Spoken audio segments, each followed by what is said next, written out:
السلام علیکم ورحمۃ اللہ وبرکاتہ۔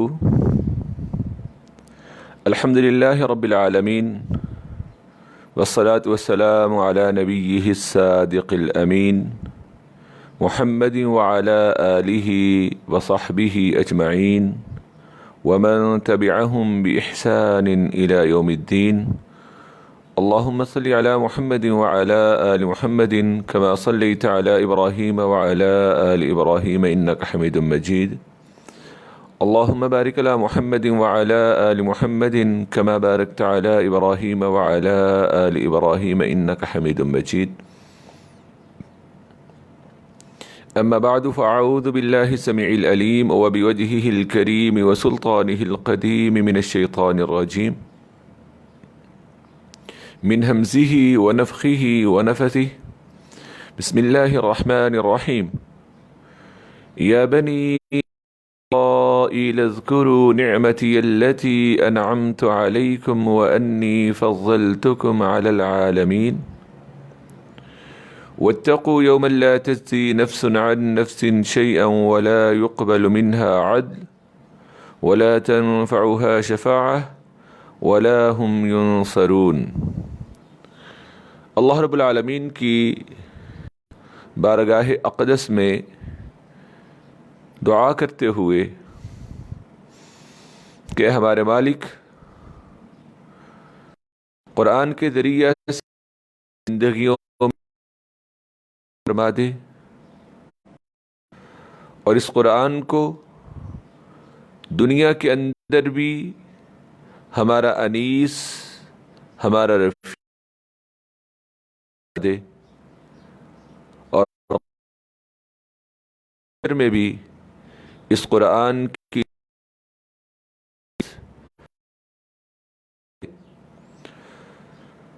آج کی کلاس کا ہم آغاز کر رہے ہیں۔ آج کی کلاس میں ہم پڑھنے جا رہے ہیں، ان میں ابتدا میں ہی جناب ابراہیم خلیل اللہ اور ان کے خاندان کا کیا ہے، اور حضرت یعقوب علیہ السلام کی اپنی بیٹوں کو وصیتیں۔ اسی مضمون میں جناب ابراہیم خلیل اللہ کا بیت اللہ کو تعمیر کرنا، اور اس کام میں حضرت اسماعیل علیہ السلام کا اپنے والد محترم کی معاونت کرنا۔ اسی ابراہیم علیہ السلام کے مضمون میں ہی وہ چند باتیں جن کے ذریعہ سے اللہ رب العالمین نے جناب ابراہیم خلیل اللہ کو آزمایا، ان میں سے کچھ کا تذکرہ۔ اس مضمون کے بعد پہلے پارے کے آخر میں اور اس کی آخری آیات میں اللہ کے رنگ کا تذکرہ، اور اللہ کے رنگ کے ذکر سے پہلے جو اس رنگ میں رنگے جا چکے ہیں ان کی مثال اللہ نے بیان فرما دی۔ تحویل قبلہ کہ جس کے ذریعہ سے سابقہ امت مسلمہ بنی اسرائیل کو اللہ رب العالمین نے دنیا کی قیادت، سیادت اور لیڈرشپ سے معزول کرتے ہوئے موجودہ امت مسلمہ امت محمد صلی اللہ علیہ وآلہ وسلم کو تمام انسانیت کی قیادت اور سیادت کا فریضہ جو ہے وہ سونپا۔ ان مضامین کے بعد صبر کی اقسام، صفا و مروہ کی عظمت، توحید کے دلائل، ایمانیات، وصیت کے احکامات، روزہ کی فرضیت اور اس کے احکامات، حج کے احکامات، ان مسائل کے بعد پھر طلاق کے مسائل جو ہے ان کا ہم آج آغاز کریں گے، جن میں ایلا اور مطلقہ کی عدت، بیوہ کی عدت، رجوع کے احکامات، حق مہر کے احکامات، رضاعت کے احکامات، اور دوسرے پارے کے آخری 2 رکوعات میں سیدنا داؤد علیہ السلام کا تذکرہ، اور اس تذکرہ کے ضمن میں طالوت اور جالوت کا واقعہ حضرت داؤد علیہ السلام کی بادشاہت کے لیے تابوت سکینہ کا آنا اور حضرت داؤد علیہ السلام کے ہاتھوں جالوت کا قتل، یہ ساری باتیں آج ہم انشاءاللہ العزیز جو ہے وہ ہم پڑھیں گے۔ اور آج ہم آغاز کر رہے ہیں سورۃ البقرہ کی آیت نمبر 122 سے، اور اللہ کے فضل اور اللہ کی مدد سے انشاءاللہ العزیز کوشش ہوگی کہ آج ہمارا دوسرا پارہ جو ہے وہ مکمل ہو جائے۔ آیت نمبر 122 سے ہم ان 14 رکوعات میں سے کہ جن میں اللہ رب العالمین نے سابقہ امت مسلمہ امت بنی اسرائیل کو چارج شیٹ کیا اور ان کو ملامت کی، 14 رکوعات یعنی کہ رکوع نمبر 5 سے لے کے رکوع نمبر 14 تک، رکوع نمبر 18 تک اللہ رب العالمین نے ان 14 رکوعات میں سابقہ امت مسلمہ امت بنی اسرائیل کو چارج شیٹ کیا تھا۔ اور جو پہلے 10 رکوع تھے یعنی کہ رکوع نمبر 5 سے لے کے رکوع نمبر 14 تک جو پہلے 4 رکوع تھے، اس میں اللہ رب العالمین نے سابقہ امت بنی اسرائیل کی جو بدعمالیاں تھیں اور جو ان کے گناہ تھے ان کو بیان فرمایا۔ اب اللہ رب العالمین ان آخری 4 رکوعات میں جو کہ 14 رکوعات میں سے آخری 4 رکوع ہیں، اس میں اللہ رب العالمین نے ابتدائی 2 رکوعات میں جناب ابراہیم خلیل اللہ اور ان کے خاندان کا تذکرہ کیا، اور یہ ذکر اس لیے کیا کہ امت بنی اسرائیل کا آغاز جناب حضرت یعقوب علیہ السلام سے ہوتا ہے، اور یعقوب علیہ السلام کا لقب ہی اسرائیل ہے، اور حضرت یعقوب علیہ السلام بیٹے ہیں جناب سیدنا اسحاق علیہ السلام کے، اور پوتے ہیں جناب ابراہیم خلیل اللہ کے۔ پھر ان 14 رکوعات میں سے دوسرے پارے کے پہلے 2 رکوعات میں اللہ رب العالمین نے تحویل قبلہ کا ذکر کر کے بیت المقدس یروشلم جو کہ بنی اسرائیل کے لیے آج بھی مقدس مقام ہے، اور بنی اسرائیل بیت المقدس کی طرف منہ کر کے جو ہے وہ اس کی جہت کی طرف، اس کی سمت کی طرف اپنا چہرہ کر کے جو ہے وہ عبادت کیا کرتے تھے، اللہ رب العالمین نے اس کو ختم کر کے بیت اللہ مسجد حرام کو، کعبۃ اللہ کو اپنی عبادت کے لیے جہت اور قبلہ اور متوجہ ہونے کے لیے مقام جو ہے وہ مقرر کر کے یہ بات بیان کر دی کہ آج کے بعد اس انسانیت کی قیادت جو ہے وہ موجودہ امت مسلمہ امت محمد صلی اللہ علیہ وسلم کے سپرد ہے۔ آیت نمبر 122 میں اللہ رب العالمین نے وہی بات بیان فرمائی جو کہ ہم آیت نمبر 40 اور آیت نمبر 47 میں، سورہ بقرہ کی آیت نمبر 40 اور آیت نمبر 47 میں ہم پڑھ کے آئے ہیں۔ وہ کیا ہے؟ یا بنی اسرائیل اذکروا نعمتی التی انعمت علیکم، اے بنی اسرائیل تم میری اس نعمت کو یاد کرو۔ نعمت اسپیشل فیورز اور خاص چیزیں جو عطا کی جاتی ہیں وہ جو ہیں وہ نعمت ہوتی ہے، التی انعمت علیکم جو میں نے تم پر انعام کی، وَأَنِّي فَضَّلْتُكُمْ عَلَى الْعَالَمِينَ اور بے شک میں نے تمہیں تمام جہانوں پر، تمام قوموں پر، تمام امتوں پر جو ہے وہ فضیلت بخشی۔ وَاتَّقُوا يَوْمًا لَا تَجْزِي نَفْسٌ عَن نَفْسٍ شَيْئًا اور اس دن سے ڈرو جب کوئی شخص کسی شخص کے کچھ کام نہیں آئے گا، وَلَا يُقْبَلُ مِنْهَا عَدْلٌ اور نہ ہی اس سے کوئی بدلہ جو ہے وہ قبول کیا جائے گا، وَلَا تَنْفَعُهَا شَفَاعَةٌ اور نہ ہی انسان کو قیامت کے دن کوئی سفارش نفع دے گی، وَلَا هُمْ يُنصَرُونَ اور نہ ہی ان کی مدد جو ہے وہ کی جائے گی۔ آیت نمبر 124 میں اللہ رب العالمین نے جناب ابراہیم خلیل اللہ کا تذکرہ کیا۔ حضرت ابراہیم خلیل اللہ کہ جنہیں اللہ کا دوست ہونے کا لقب جو ہے وہ ملا، ان کا نام، ان کا تذکرہ قرآن کریم میں 69 مرتبہ 69 مرتبہ جو ہے وہ آیا ہے، اور قرآن کریم کی ان صورتوں میں حضرت ابراہیم کا ذکر آیا سورۃ البقرہ، سورہ آل عمران، سورۃ النساء، سورۃ الانعام، سورۃ التوبہ، سورہ ہود، سورہ یوسف، سورہ ابراہیم، سورہ الحجر، سورۃ النحل، سورہ مریم، سورہ الحج، سورہ الشعراء، سورہ العنکبوت، سورہ الاحزاب، سورہ الصافات، سورہ الصاد، سورہ الشورى، سورہ الزخرف، سورہ الزاریات، سورہ النجم، سورہ الحدید، سورہ الممتحنہ، سورۃ الاعلیٰ، یہ ٹوٹل 25 صورتیں بنتی ہیں۔ تو قرآن کریم کی 25 صورتوں میں 69 ٹائم جناب ابراہیم خلیل اللہ کا نام اور آپ کا تذکرہ جو ہے وہ آیا۔ سورۃ البقرہ کی آیت نمبر 124 میں اللہ رب العالمین بیان فرماتے ہیں وَإِذِ ابْتَلَىٰ إِبْرَاهِيمَ رَبُّهُ بِكَلِمَاتٍ فَأَتَمَّهُنَّ، اور جب ابراہیم کو اس کے رب نے چند کلمات کے ساتھ آزمایا تو اس ابراہیم نے انہیں پورا کر دیا۔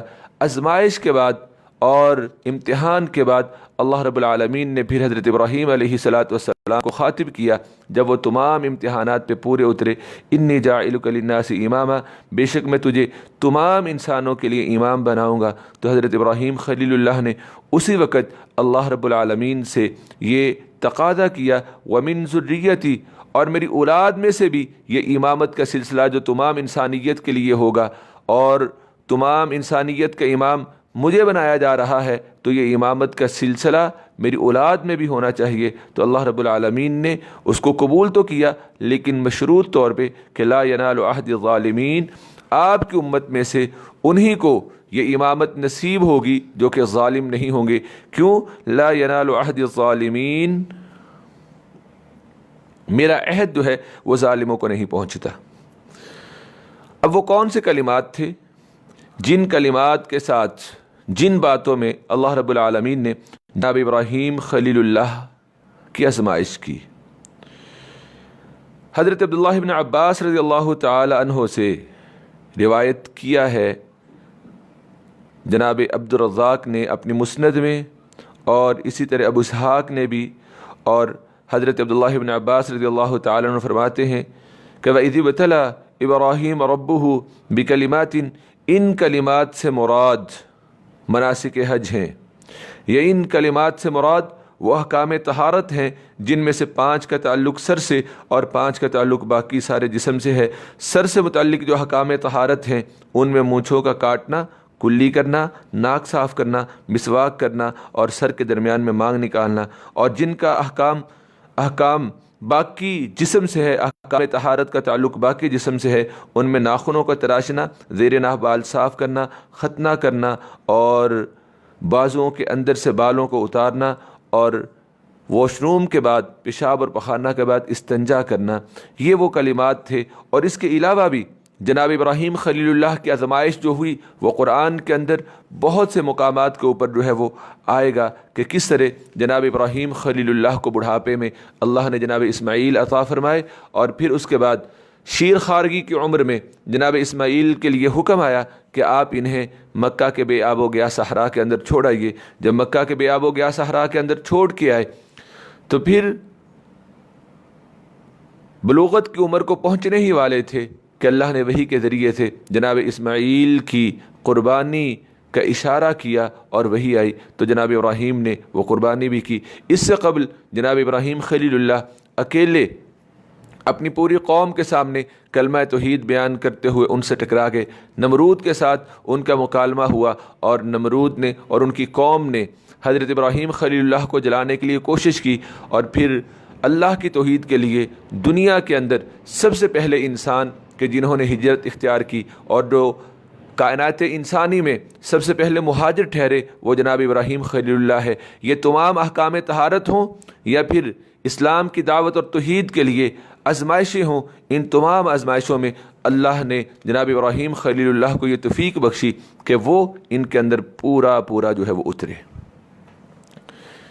اس کے بعد اللہ رب العالمین آیت نمبر 125 سورۃ البقرہ میں بیت اللہ کی تعمیر کے حوالے سے بتا رہے ہیں، وَإِذْ جَعَلْنَا الْبَيْتَ مَثَابَةً لِلنَّاسِ وَأَمْنًا، اور جب ہم نے بیت اللہ کو لوگوں کے لیے بار بار لوٹ کر آنے کی اور امن کی جگہ بنایا، اور ہم نے حکم دیا وَاتَّخِذُوا مِن مَقَامِ إِبْرَاهِيمَ مُصَلًّى کہ تم مقام ابراہیم جو ہے وہ بناؤ، وَعَهِدْنَا إِلَىٰ إِبْرَاهِيمَ وَإِسْمَاعِيلَ أَن طَهِّرَا بَيْتِيَ لِلطَّائِفِينَ وَالْعَاكِفِينَ وَالرُّكَّعِ السُّجُودِ، اور ہم نے ابراہیم اور اسماعیل کو حکم دیا کہ تم دونوں میرے گھر کو طواف کرنے والوں کے لیے پاک رکھو، اور اعتکاف کرنے والوں کے لیے ورکع السجود، رکوع اور سجدہ کرنے والوں کے لیے میرے گھر کو پاک اور صاف رکھو۔ حضرت ابراہیم خلیل اللہ کے دو بیٹے، سب سے پہلے اللہ رب العالمین نے جناب ابراہیم خلیل اللہ کو حضرت اسماعیل علیہ السلام عطا فرمائے، پھر ان کے بعد حضرت اسحاق علیہ السلام جو ہے وہ حضرت ابراہیم کو عطا کیے گئے۔ تو حضرت اسماعیل کہ جن کا لقب ذبیح اللہ ہے، کہ جنہیں اللہ کی راہ میں ذبح کیا گیا اور اللہ نے ان کی قربانی قبول کرتے ہوئے ان کی جگہ پہ وَفَدَيْنَاهُ بِذِبْحٍ عَظِيمٍ، ذبح عظیم ایک مینڈے کی شکل میں اللہ نے جو ہے وہ کر دیا، اور اس وقت سے لے کے آج تک اور قیامت تک یہ قربانی جو ہے وہ حضرت ابراہیم علیہ السلام کی سنت کے مطابق جو ہے وہ کی جاتی رہے گی۔ تو حضرت اسماعیل علیہ السلام کا نام قرآن کریم کے اندر 12 مرتبہ آیا ہے، 12 مقامات پہ جناب اسماعیل علیہ السلام کا ذکر ہوا، اور جن صورتوں کے اندر ذکر ہوا وہ صورتیں یہ ہیں: سورۃ البقرہ یہ سورہ نمبر 2 ہے، سورہ آل عمران سورہ نمبر 3، 4 نمبر سورہ سورۃ النساء، 6 نمبر سورہ سورۃ الانعام، 14 نمبر سورہ سورہ ابراہیم، 19 نمبر سورہ سورہ مریم، 21 نمبر سورہ سورہ انبیاء اور 38 نمبر سورہ صاد۔ ان 8 صورتوں میں جناب حضرت اسماعیل علیہ السلام کا ذکر اللہ رب العالمین نے قرآن کریم کے اندر فرمایا۔ وَإِذْ قَالَ إِبْرَاهِيمُ، آیت نمبر 126، اور جب ابراہیم علیہ السلام نے کہا اے میرے رب اجعل هذا بلدا آمنا، کہ اس جگہ کو، اس مکہ کو امن والا شہر بنا، وارزق اہلہ من الثمرات من آمن منہم باللہ والیوم الآخر، اور اس شہر کے رہنے والوں میں سے جو اللہ اور یوم آخرت پر ایمان لائے انہیں پھلوں سے رزق دے۔ قال، اللہ نے فرمایا ومن کفر، آپ تو کہہ رہے ہیں کہ صرف اللہ پہ اور آخرت پہ ایمان رکھنے والوں کے لیے، جو اس شہر میں اللہ پہ اور آخرت پہ ایمان رکھنے والے ہوں گے انہیں پھلوں کا رزق دیا جائے۔ میں اللہ اس شہر کے اندر رہنے والے کافروں کو بھی دنیاوی نعمتوں سے محروم نہیں رکھوں گا۔ ومن کفر، جس نے کفر کیا، فأمتعه قلیلا، میں اسے بھی تھوڑا سا فائدہ دوں گا، ثم اضطره الى عذاب النار، پھر میں اسے آگ کے عذاب کی طرف مجبور کر دوں گا۔ وبئس المصیر، اور وہ آگ کی جگہ لوٹنے واپس پلٹنے کے لحاظ سے بہت بری جگہ ہے۔ وَإِذْ يَرْفَعُ إِبْرَاهِيمُ الْقَوَاعِدَ مِنَ الْبَيْتِ وَإِسْمَاعِيلُ، اور اس وقت کو یاد کرو جب ابراہیم اور اسماعیل نے بیت اللہ کی بنیادیں اونچی کر رہے تھے، اور ساتھ ساتھ یہ دعا بھی کر رہے تھے ربنا تقبل منا، اے ہمارے رب ہم سے یہ نیکی قبول کر لے، انک اور خوب جاننے والا ہے۔ ربنا وجعلنا مسلمین لک ومن ذریتنا امۃ مسلمۃ ناسکنا وتب علینا انک انت التواب الرحیم، اور اے ہمارے رب ہم دونوں کو اپنا فرما بردار بنا، ومن ذریتنا امۃ مسلمۃ لک، اور ہماری اولاد میں سے بھی ایک جماعت کو اپنا فرما بردار بنا، اور ہمیں ہمارے وتب علینا، اور ہم پر توجہ فرما، انک انت التواب الرحیم، بے شک تو ہی بہت توبہ قبول کرنے والا اور بڑا رحم کرنے والا ہے۔ یہاں پہ میں ایک بات کرتا چلوں کہ ہمارا دورہ قرآن کا ایک خاص امتیاز جو ہے وہ توحید اسماء و صفات ہے۔ توحید اسماء و صفات میں بیسیکلی توحید اسماء و صفات کا شرک ہے، یا اللہ کی جو صفات ہیں ان کا بیان، اللہ کی صفات میں لوگوں نے جو شرک کیا اس کا بیان، اور اللہ کی صفات جو ہیں صفات کاملہ ان کا بیان۔ اسی طرح اللہ کی صفات کے معانی اور تفاسیر میں لوگوں کی جو غلط آراء ہیں ان کا بیان کرنا، یہ 3 چیزیں جو ہے وہ توحید اسماء و صفات کے اندر جو ہے وہ آتی ہیں۔ تو اللہ رب العالمین کے نام صفات بار بار قرآن کے اندر آئیں گی، لیکن جہاں جہاں یہ مضمون اللہ رب العالمین نے تفصیل کے ساتھ بیان کیا ہے وہاں ہم خاص کر کے توحید اسماء و صفات کو بیان کے اندر آئے گا۔ وَلِلَّهِ الْأَسْمَاءُ الْحُسْنَى، اسماء حسنہ کے حوالے سے ہم انشاءاللہ العزیز وہاں پر جو ہے وہ گفتگو کر لیں گے، اور کچھ نام ایسے ہیں کہ جن کا ہم نے آغاز کے اندر جو ہے وہ ذکر کر لیا، تو انشاءاللہ چیزیں جو ہیں وہ ساتھ ساتھ آپ کے سامنے جو ہے وہ بیان ہوتی چلی جائیں گی۔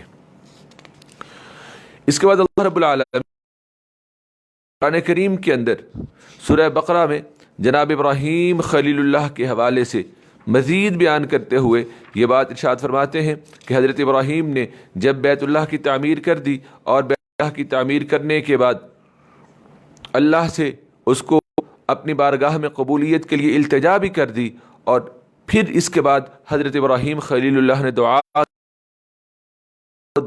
وہ دعائے خلیل کیا ہے؟ وہ رسول اللہ صلی اللہ علیہ وسلم کی بعثت کے حوالے سے ہے۔ جناب محمد رسول اللہ صلی اللہ علیہ وآلہ وسلم نے خود بھی یہ بات بیان فرمائی کہ حضرت ارباد بن ساریہ رضی اللہ تعالیٰ عنہ بیان فرماتے ہیں رسول اللہ صلی اللہ علیہ وآلہ وسلم نے فرمایا انی عبداللہ لخاتم النبیین، میں اللہ کا بندہ اور اس وقت بھی خاتم النبیین تھا کہ وَإِنَّ آدَمَ، جبکہ آدم علیہ السلام کا خمیر ابھی مٹی میں گوندا ہوا تھا، ابھی حضرت آدم کو پیدا نہیں کیا گیا تھا، لیکن میں اس وقت بھی اللہ کا بندہ اور خاتم النبیین تھا۔ وَسَأُنَبِّئُكُمْ بِأَوَّلِ ذَلِكَ دعوت ابی ابراہیم، میں تمہیں ابتدائی بات بتاتا ہوں، اور وہ یہ کہ میں اپنے باپ ابراہیم علیہ السلام کی دعا، وبشارت عیسیٰ بھی ورؤیا امی التی رأت، اور حضرت عیسیٰ علیہ السلام کی بشارت اور اپنی ماں کا وہ خواب ہوں جو میری ماں نے دیکھا تھا، اور انبیاء کرام کی مائیں اسی طرح کے خواب جو ہیں وہ دیکھا کرتی ہیں۔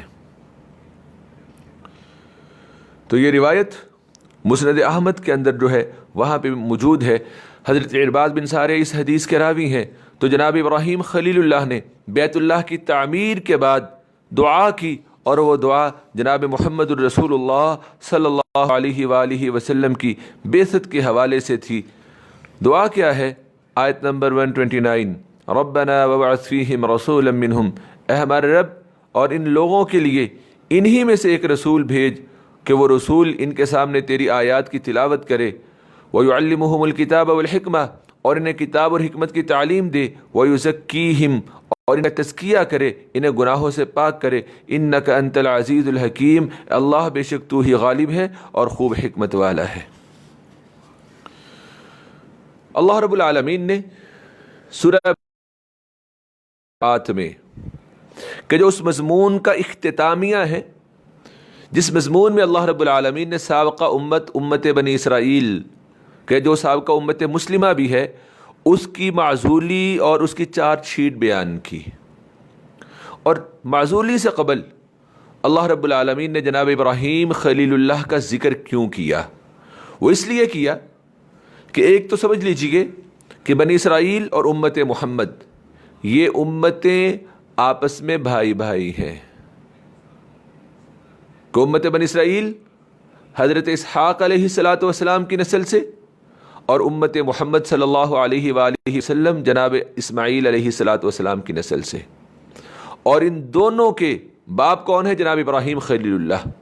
اس حوالہ سے حضرت ابراہیم کو اللہ نے یہ شرف دیا کہ ہر ایک امت جو ابراہیم خلیل اللہ کے بعد آئی وہ انہی کی نسل میں سے تھی، اور جو ان کی نسل میں سے نہیں تھے، مشرک تھے، ان کا بھی دعویٰ یہی تھا کہ ہم کیا ہیں؟ ابراہیمی ہیں، ہم ابراہیم کی ملت اور طریقے پہ ہیں۔ تو بنو اسرائیل وہ اولاد ابراہیم بھی تھے، حضرت ابراہیم کی نسل میں سے بھی تھے، اور یہ دعویٰ بھی رکھتے تھے کہ ہم ہی اصل میں ابراہیمی ہیں، اور یہ ابراہیمی ہونا اللہ کا حکم بھی ہے، اور حضرت ابراہیم کی امت ہونا شرف بھی ہے اور ایک فخر کی علامت بھی ہے، جو آگے ہم سورہ آل عمران کے اندر، سورہ نساء کے اندر اور مزید قرآن کریم کے اندر ہم پڑھیں گے۔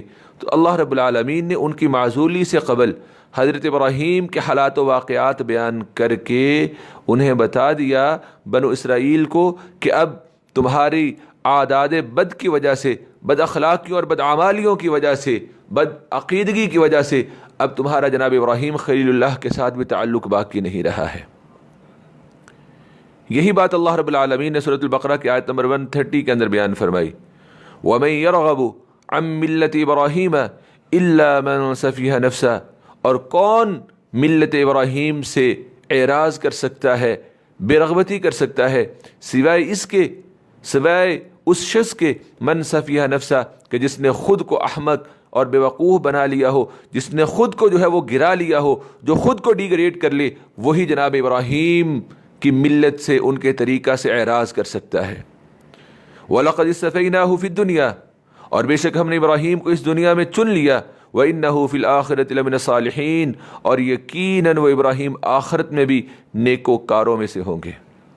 اِذْ قَالَ لَهُ رَبُّهُ أَسْلِمْ، وہ ابراہیم تو وہ ہیں کہ جب انہیں ان کے رب نے کہا اسلم، مطیع ہو جا، تو قال، انہوں نے جواب کیا دیا، اسلمت لرب العالمین، میں اپنے رب العالمین کا فرما بردار ہو گیا۔ اور اگر تمہارا بھی تعلق ہوتا تو تمہارا بھی یہی شیوا، یہی طرز عمل ہوتا، لیکن تم ایسے نہیں ہو۔ وَوَصَّىٰ بِهَا إِبْرَاهِيمُ بَنِيهِ وَيَعْقُوبُ، اور ابراہیم علیہ السلام نے اسی کلمہ حق، کس کلمہ حق کی؟ کہ اسلمت، ہر معاملہ میں اللہ کا مطیع و فرما بردار ہو جانا ہے، اسی کلمہ حق کی وصیت کی اپنی اولاد کو، اور یعقوب علیہ السلام نے بھی اسی کلمہ حق کی اپنی اولاد کو وصیت کی۔ اور تم تو یعقوب علیہ السلام کی نسل میں سے ہو۔ حضرت یعقوب کا لقب جو ہے وہ اسرائیل، اور ان کے بیٹوں کا لقب جو ہے وہ بنو اسرائیل جو ہے وہ ٹھہرایا گیا۔ جو وصیت ابراہیم نے اپنے بیٹوں اسماعیل اور اسحاق کو کی، وہی وصیت یعقوب علیہ السلام نے اپنے بیٹوں کو کی۔ اور وہ وصیت کیا تھی؟ یا بنی ان اللہ اصطفیٰ لکم الدین، اے میرے بیٹوں بے شک اللہ نے تمہارے لیے یہ دین اسلام چن لیا ہے، فلا تموتن الا وانتم مسلمون، اس لیے تمہیں موت ہرگز نہ آئے مگر اس حالت میں کہ تم مسلمان ہی ہو، تم اللہ کے مطیع و فرما بردار ہو۔ حضرت یعقوب علیہ السلام جو کہ حضرت ابراہیم خلیل اللہ کے پوتے ہیں، اور جن کی طرف منسوب کر کے، موسوم کر کے امت بنی اسرائیل کا نام جو ہے وہ رکھا گیا ہے، ان کا نام قرآن کریم کے اندر 16 مرتبہ اللہ رب العالمین نے ذکر کیا۔ اور یہ قرآن کریم کی 10 صورتوں میں آیا۔ قرآن کریم کی کون سی 10 صورتیں؟ سورہ نمبر 2 سورہ البقرہ، سورہ نمبر 3 سورہ العمران، سورہ نمبر 4 سورہ النساء، سورہ نمبر 6 سورہ الانعام، سورہ نمبر 11 سورہ ہود، سورہ نمبر 12 سورہ یوسف، سورہ نمبر 19 سورہ مریم، سورہ نمبر 21 سورہ انبیاء، سورہ نمبر 29 سورہ العنکبوت، سورہ نمبر 38 سورہ صاد۔ ان 10 صورتوں میں حضرت یعقوب علیہ السلام کا نام اور واقعہ اور ان کا تذکرہ 16 مرتبہ جو ہے وہ اللہ رب العالمین نے قرآن کریم کے اندر فرمایا۔ ام کنتم شہداء اذ حضر یعقوب الموت اذ قال لبنیہ ما تعبدون من بعدی، کیا تم اس وقت موجود تھے؟ بنو اسرائیل کو مخاطب کیا جا رہا ہے کہ کیا تم اس وقت موجود تھے کہ جب حضرت یعقوب علیہ السلام کو موت آئی، اور حضرت یعقوب علیہ السلام اپنے بیٹوں سے یہ کہہ رہے تھے، ما تعبدون من بعدی، اے میرے بیٹوں بتاؤ میرے بعد تم کس کی عبادت کرو گے؟ تو حضرت یعقوب کے بیٹوں نے کیا جواب دیا تھا؟ نعبد الہک و الہ آبائک ابراہیم و اسماعیل و اسحاق، اے ہمارے باپ، ہم آپ کی اور آپ کے باپ دادا ابراہیم، اسماعیل اور اسحاق کے معبود کی عبادت کریں گے، الہ واحدہ، جو کہ ایک ہی معبود ہے، ونحن لہ مسلمون، اور ہم اسی اللہ کے مطیع و فرما بردار ہیں۔ آیت نمبر 133 میں اللہ رب العالمین نے حضرت اسماعیل علیہ السلام کے چھوٹے اور دوسرے بیٹے حضرت اسحاق علیہ السلام کا ذکر فرمایا۔ حضرت اسحاق علیہ السلام کا ذکر قرآن کریم کے اندر 17th ٹائم، 17 مرتبہ جو ہے وہ اللہ رب العالمین نے فرمایا۔ اور قرآن کریم کی ان صورتوں میں سورہ بقرہ، سورہ آل عمران، سورۃ النساء، سورۃ الانعام، سورہ ہود، سورہ یوسف، سورہ ابراہیم، سورہ مریم، سورہ الانبیاء، سورہ العنکبوت، سورہ الصافات، سورہ صاد، یہ قرآن کی ٹوٹل 12 صورتیں بنتی ہیں۔ ان میں جو ہے وہ ہم حضرت اسحاق علیہ السلام کا تذکرہ جو ہے وہ انشاءاللہ العزیز بار بار پڑھیں گے۔ تلک امۃ قد خلت لها ما کسبت، یہ ایک جماعت تھی نیکوکاروں کی، منتخب لوگوں کی، جو گزر گئی ہے، لہا ما کسبت ولکم ما کسبتم، اسی کے لیے ہے جو اس جماعت نے کمایا، ولکم، اور تمہارے لیے وہ ہوگا جو تم نے کمایا، ولا تسألون عما كانوا يعملون، جو وہ عمل کرتے تھے ان کے بارے میں تم سے سوال جو ہے وہ نہیں کیا جائے گا۔ وقالوا كونوا هودا او نصارى تهتدوا، اور ان یہودی اور نصرانیوں نے ہدایت یافتہ ہونے کے لیے کیا تقاضا کیا؟ انہوں نے کہا کونوا ہودا او نصارى، کہ تم یہودی ہو جاؤ یا نصرانی ہو جاؤ، تہتدوا، تو تم ہدایت پا جاؤ گے۔ تو اللہ رب العالمین نے کیا فرمایا؟ نہ انسان یہودی ہونے سے ہدایت پا سکتا ہے، نہ نصرانی ہونے سے ہدایت پا سکتا ہے، بلکہ بل ملت ابراہیم حنیفہ، آپ کہہ دیجئے نہیں، بلکہ ہم تو ملت ابراہیم کی پیروی کرتے ہیں، حنیفہ، جو یکسو ہو جانے والے تھے، سب کو چھوڑ کر ایک اللہ کے بن جانے والے، سب کو چھوڑ کر ایک اللہ کی طرف متوجہ ہو جانے والے، سب کو چھوڑ کر اللہ کے دین کے اوپر، اللہ کی توحید کے اوپر استقامت اختیار کرنے والے اور اللہ کے لیے اپنا سب کچھ قربان کر دینے والے، اسے حنیف کہا جاتا ہے۔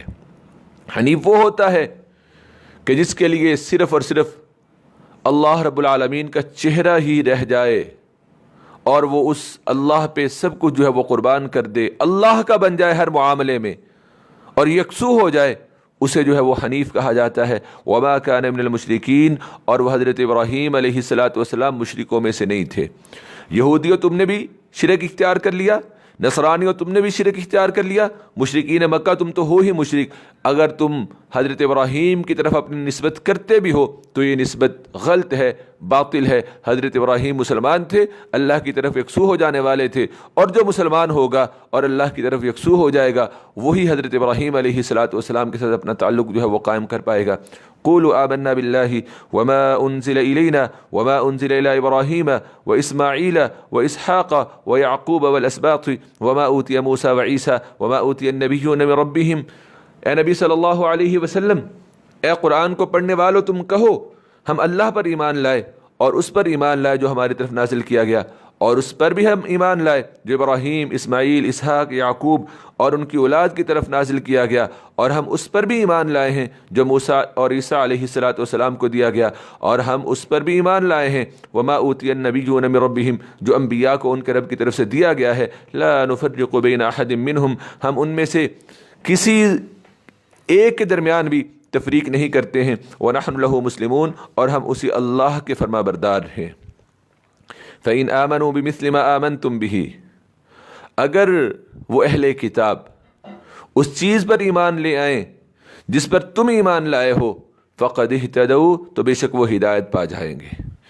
یہ آیت نمبر 136 میں امت مسلمہ کا ایمان اللہ نے ذکر کیا ہے کہ ہر اس چیز پہ ایمان جو اللہ نے انبیاء پہ نازل کی ہے، اور انبیاء کا سچ ہونا کہ تمام انبیاء جو ہیں ان کی بعثت حق اور سچ تھی، اس کے اوپر ایمان لانا۔ کیوں؟ کہ ان کے بارے میں قرآن ہمیں آگاہ کرتا ہے، اور ان کی وہ تمام تعلیمات کہ جن کے درست ہونے کی آج بھی قرآن تصدیق کر دے اور قرآن اس کو اپنے اندر دہرا دے، ان کے اوپر ہم ایمان لے کے آئیں گے اور عمل بھی کریں گے۔ تو اس لیے اہل کتاب کو، یہود و نصارہ کو یہ بات کہی گئی کہ پھر اگر وہ اہل کتاب اس چیز پر ایمان لے آئیں جس پر تم مومن ایمان لائے ہو تو بے شک وہ ہدایت پائیں گے۔ وَإِن تَوَلَّوْا فَإِنَّمَا هُمْ فِي شِقَاقٍ، پھر اگر وہ اہل کتاب منہ موڑے تو پھر وہی بدبختی میں ہیں، مخالفت میں ہیں۔ فَسَيَكْفِيكَهُمُ اللَّهُ، بس ان کے مقابلے میں اللہ آپ کے لیے کافی ہیں۔ وَهُوَ السَّمِيعُ الْعَلِيمُ، خوب سننے والے اور خوب جاننے والے ہیں۔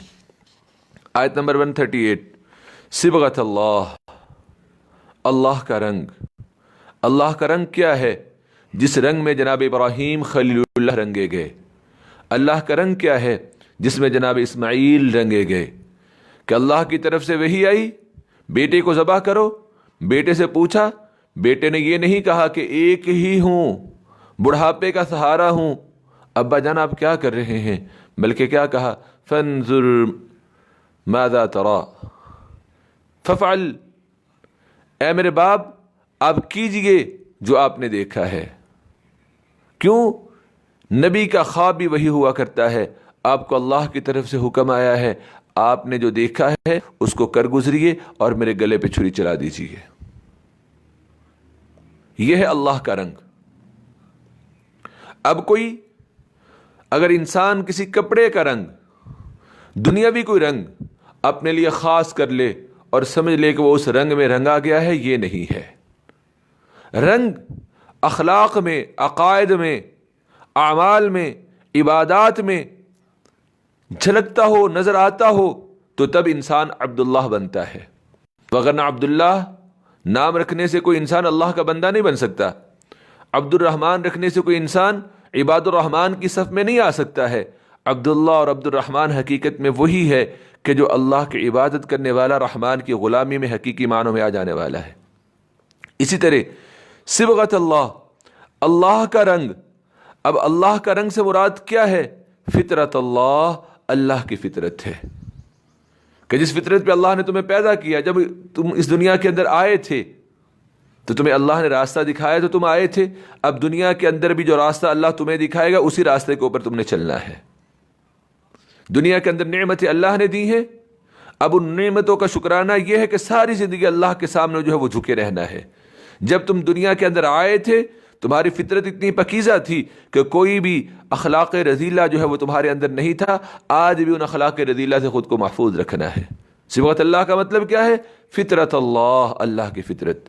اور اللہ فرماتے ہیں وَمَنْ أَحْسَنُ مِنَ اللَّهِ صِبْغًا، اور اللہ کے رنگ سے اور کون سا رنگ زیادہ اچھا ہو سکتا ہے؟ رنگ کے لحاظ سے اللہ سے زیادہ اچھا کون ہے؟ وَنَحْنُ لَهُ عَابِدُونَ، اور ہم اسی کی عبادت کرنے والے ہیں۔ اے نبی صلی اللہ علیہ وآلہ وسلم، پھر بھی یہ سب کچھ سن کے بھی اگر یہود آپ سے جھگڑا کریں تو ان جھگڑالو لوگوں سے آپ کنارہ کر لیجئے اور جھگڑالو لوگوں کو سلام کہتے ہوئے، اتمام حجت کرتے ہوئے، دلائل دیتے ہوئے ان سے کنارہ کشی اختیار کر لیجئے، اور آپ کیا کہیے؟ قل، اے نبی صلی اللہ علیہ وسلم کہہ دیجئے اتحاجوننا فی اللہ وہو ربنا وربکم، کیا تم ہم سے اللہ کے بارے میں جھگڑتے ہو حالانکہ وہ اللہ ہمارا بھی رب ہے اور تمہارا بھی رب ہے۔ وَلَنَا أَعْمَالُنَا وَلَكُمْ أَعْمَالُكُمْ، ہمارے لیے ہمارے اعمال ہیں، تمہارے لیے تمہارے اعمال ہیں۔ وَنَحْنُ لَهُ مُخْلِصُونَ، اور ہم خالص اسی اللہ کے لیے عمل کرنے والے ہیں۔ ام تقولون، کیا تم کہتے ہو ان ابراہیم و اسماعیل و اسحاق و یعقوب والاسباط، کہ بے شک ابراہیم، اسماعیل، اسحاق، یعقوب اور ان تمام کی اولاد یہودی یا عیسائی تھے۔ قل، آپ فرما دیجئے اانتم اعلم ام اللہ، کیا ان کے یہودی اور نصرانی ہونے کو یا مسلمان ہونے کو تم زیادہ بہتر جانتے ہو یا اللہ زیادہ بہتر جانتے ہیں؟ ومن اظلم ممن کتم شہادۃ عنده من اللہ، اور اس شخص سے زیادہ ظالم کو چھپائی جو اللہ کی طرف سے اس کے پاس ہے۔ وَمَا اللَّهُ بِغَافِلٍ عَمَّا تَعْمَلُونَ، اور جو تم عمل کرتے ہو اللہ اس سے ہرگز غافل نہیں ہے۔ تِلْكَ أُمَّةٌ، یہ ایک جماعت تھی، اسماعیل، اسحاق، یعقوب، ابراہیم اور ان کی اولاد کی یہ ایک جماعت تھی، قد خلت، جو گزر گئی ہے، لہا ما کسبت، اس جماعت کے لیے وہی ہے جو اس نے کمایا، اور تمہارے لیے وہ ہوگا جو تم نے کمایا۔ ولا تسألون عما كانوا يعملون، اور تم سے ان کے بارے میں سوال نہیں کیا جائے گا جو کہ وہ عمل کرتے رہے۔ الحمدللہ، پارہ نمبر 1 جو ہے وہ مکمل ہوا، اور اب اس مضمون کے کہ جو اللہ رب العالمین نے سابقہ امت مسلمہ، امت بنی اسرائیل کے حوالے سے سورہ بقرہ کے اندر 14 رکوعات بیان فرمائے، اب اس کے 2 آخری رکوع، اور ان 2 آخری رکوعات کے اندر تحویل قبلہ، قبلہ کا بدل دینا، کہ پہلے قبلہ کیا تھا؟ بیت المقدس تھا۔ رسول اللہ صلی اللہ علیہ وآلہ وسلم بھی ہجرت سے قبل جب نماز پڑھا کرتے آپ بیت المقدس کی طرف منہ کرتے، لیکن بیت اللہ کی اس طرف کھڑے ہوتے کہ بیت اللہ بھی سامنے آ جاتا اور بیت المقدس بھی سامنے آ جاتا۔ جب آپ نے مدینہ کی طرف ہجرت کر لی اور مدینہ میں پہلے سال ہی اللہ رب العالمین نے نماز کو فرض بھی کر دیا، تو نماز کی فرضیت کے بعد اب قبلہ جو ہے وہ ابھی تبدیل نہیں ہوا تھا۔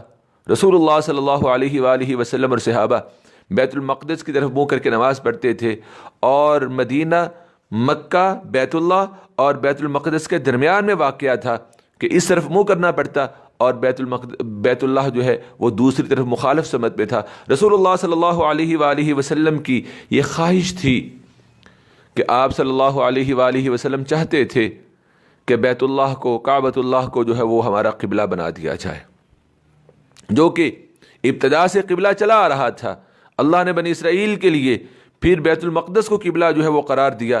اب رسول اللہ صلی اللہ علیہ وسلم چاہتے تھے کہ جس طرح ابراہیم کا قبلہ جو ہے وہ بیت اللہ تھا، اور اس سے پہلے لوگوں کا، ابراہیم سے پہلے لوگوں کا قبلہ جو ہے وہ بیت اللہ تھا، ویسے ہی جو ہے بیت اللہ کو قبلہ جو ہے وہ قرار دے دیا جائے۔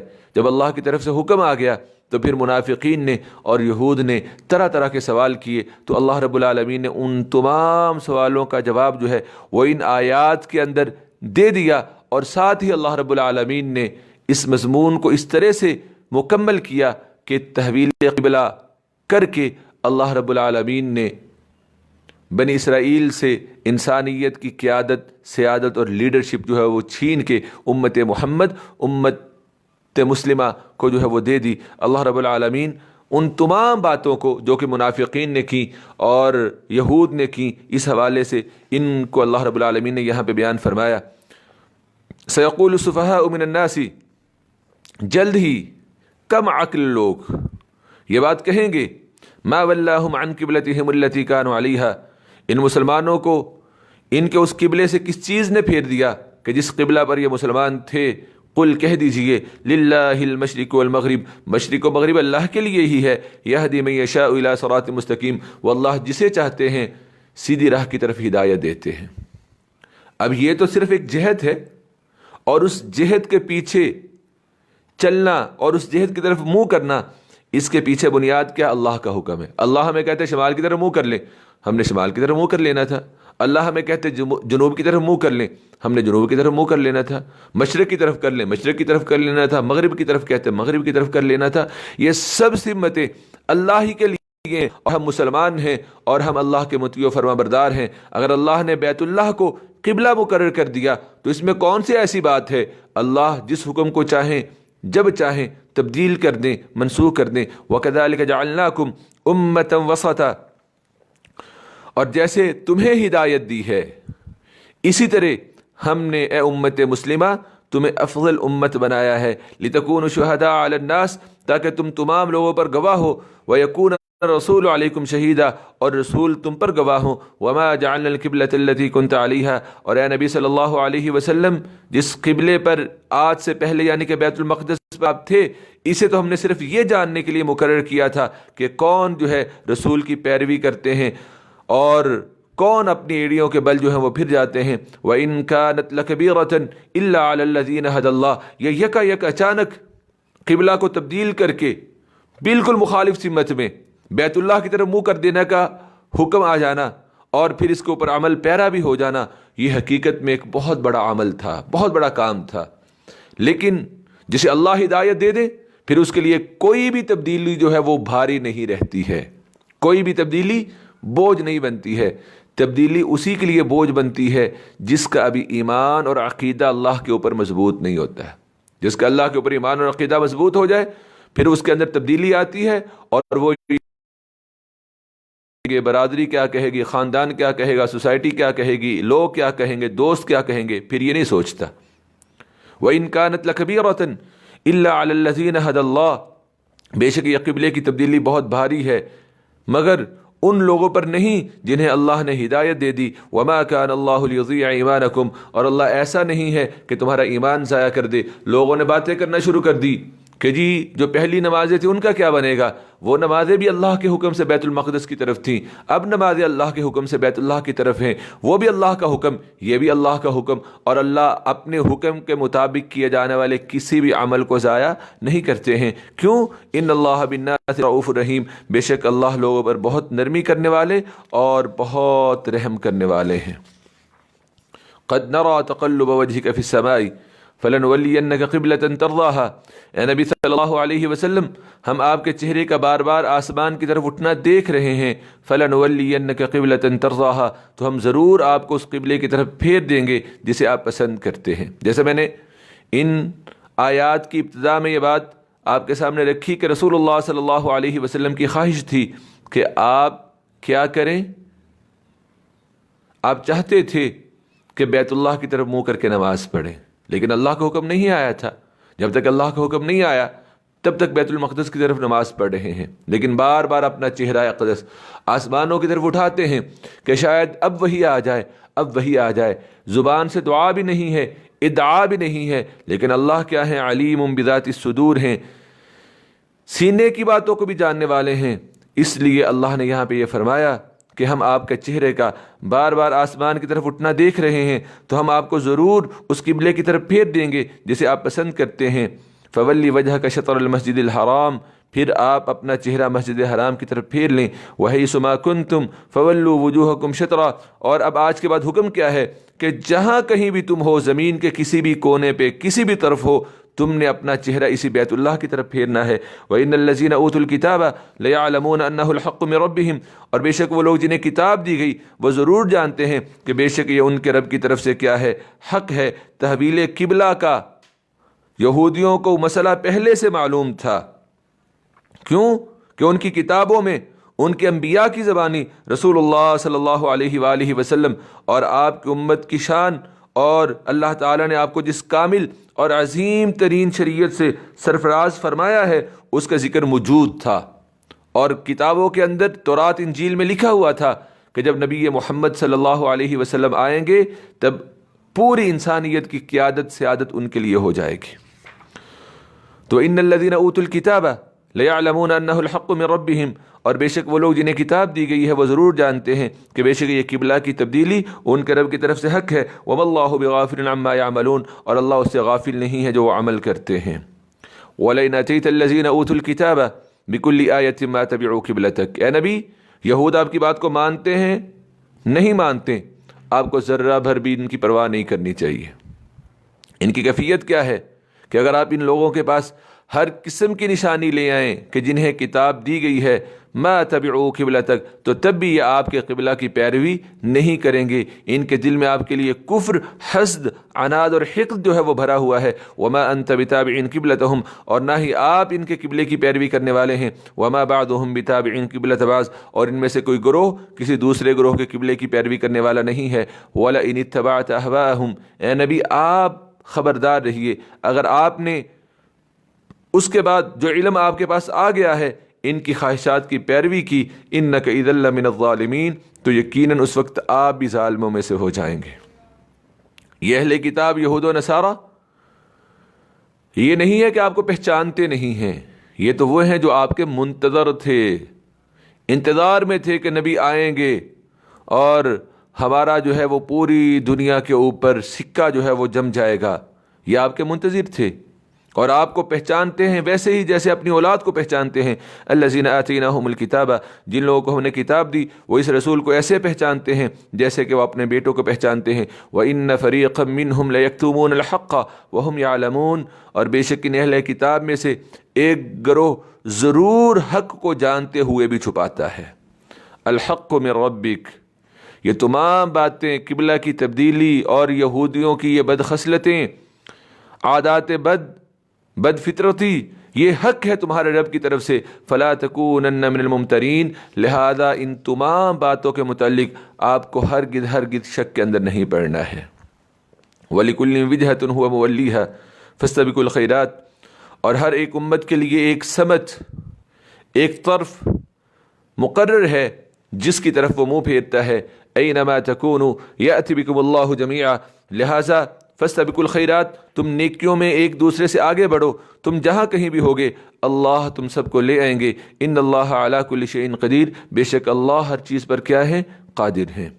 ومن حیث خرجت فولی وجہک شطر المسجد الحرام، اللہ رب العالمین نے اب یہاں پر تیسری مرتبہ تحویل قبلہ کا ذکر جو ہے وہ فرمایا ہے، اور تیسری بار یہ حکم دیا جا رہا ہے کہ دنیا کے تمام اطراف و اکناف و عالم سے مسجد حرام کی طرف منہ کیا جائے گا. اس تکرار کے بارے میں سبب یہ ہے کہ اس کا سیاق و سباق سے تعلق ہے.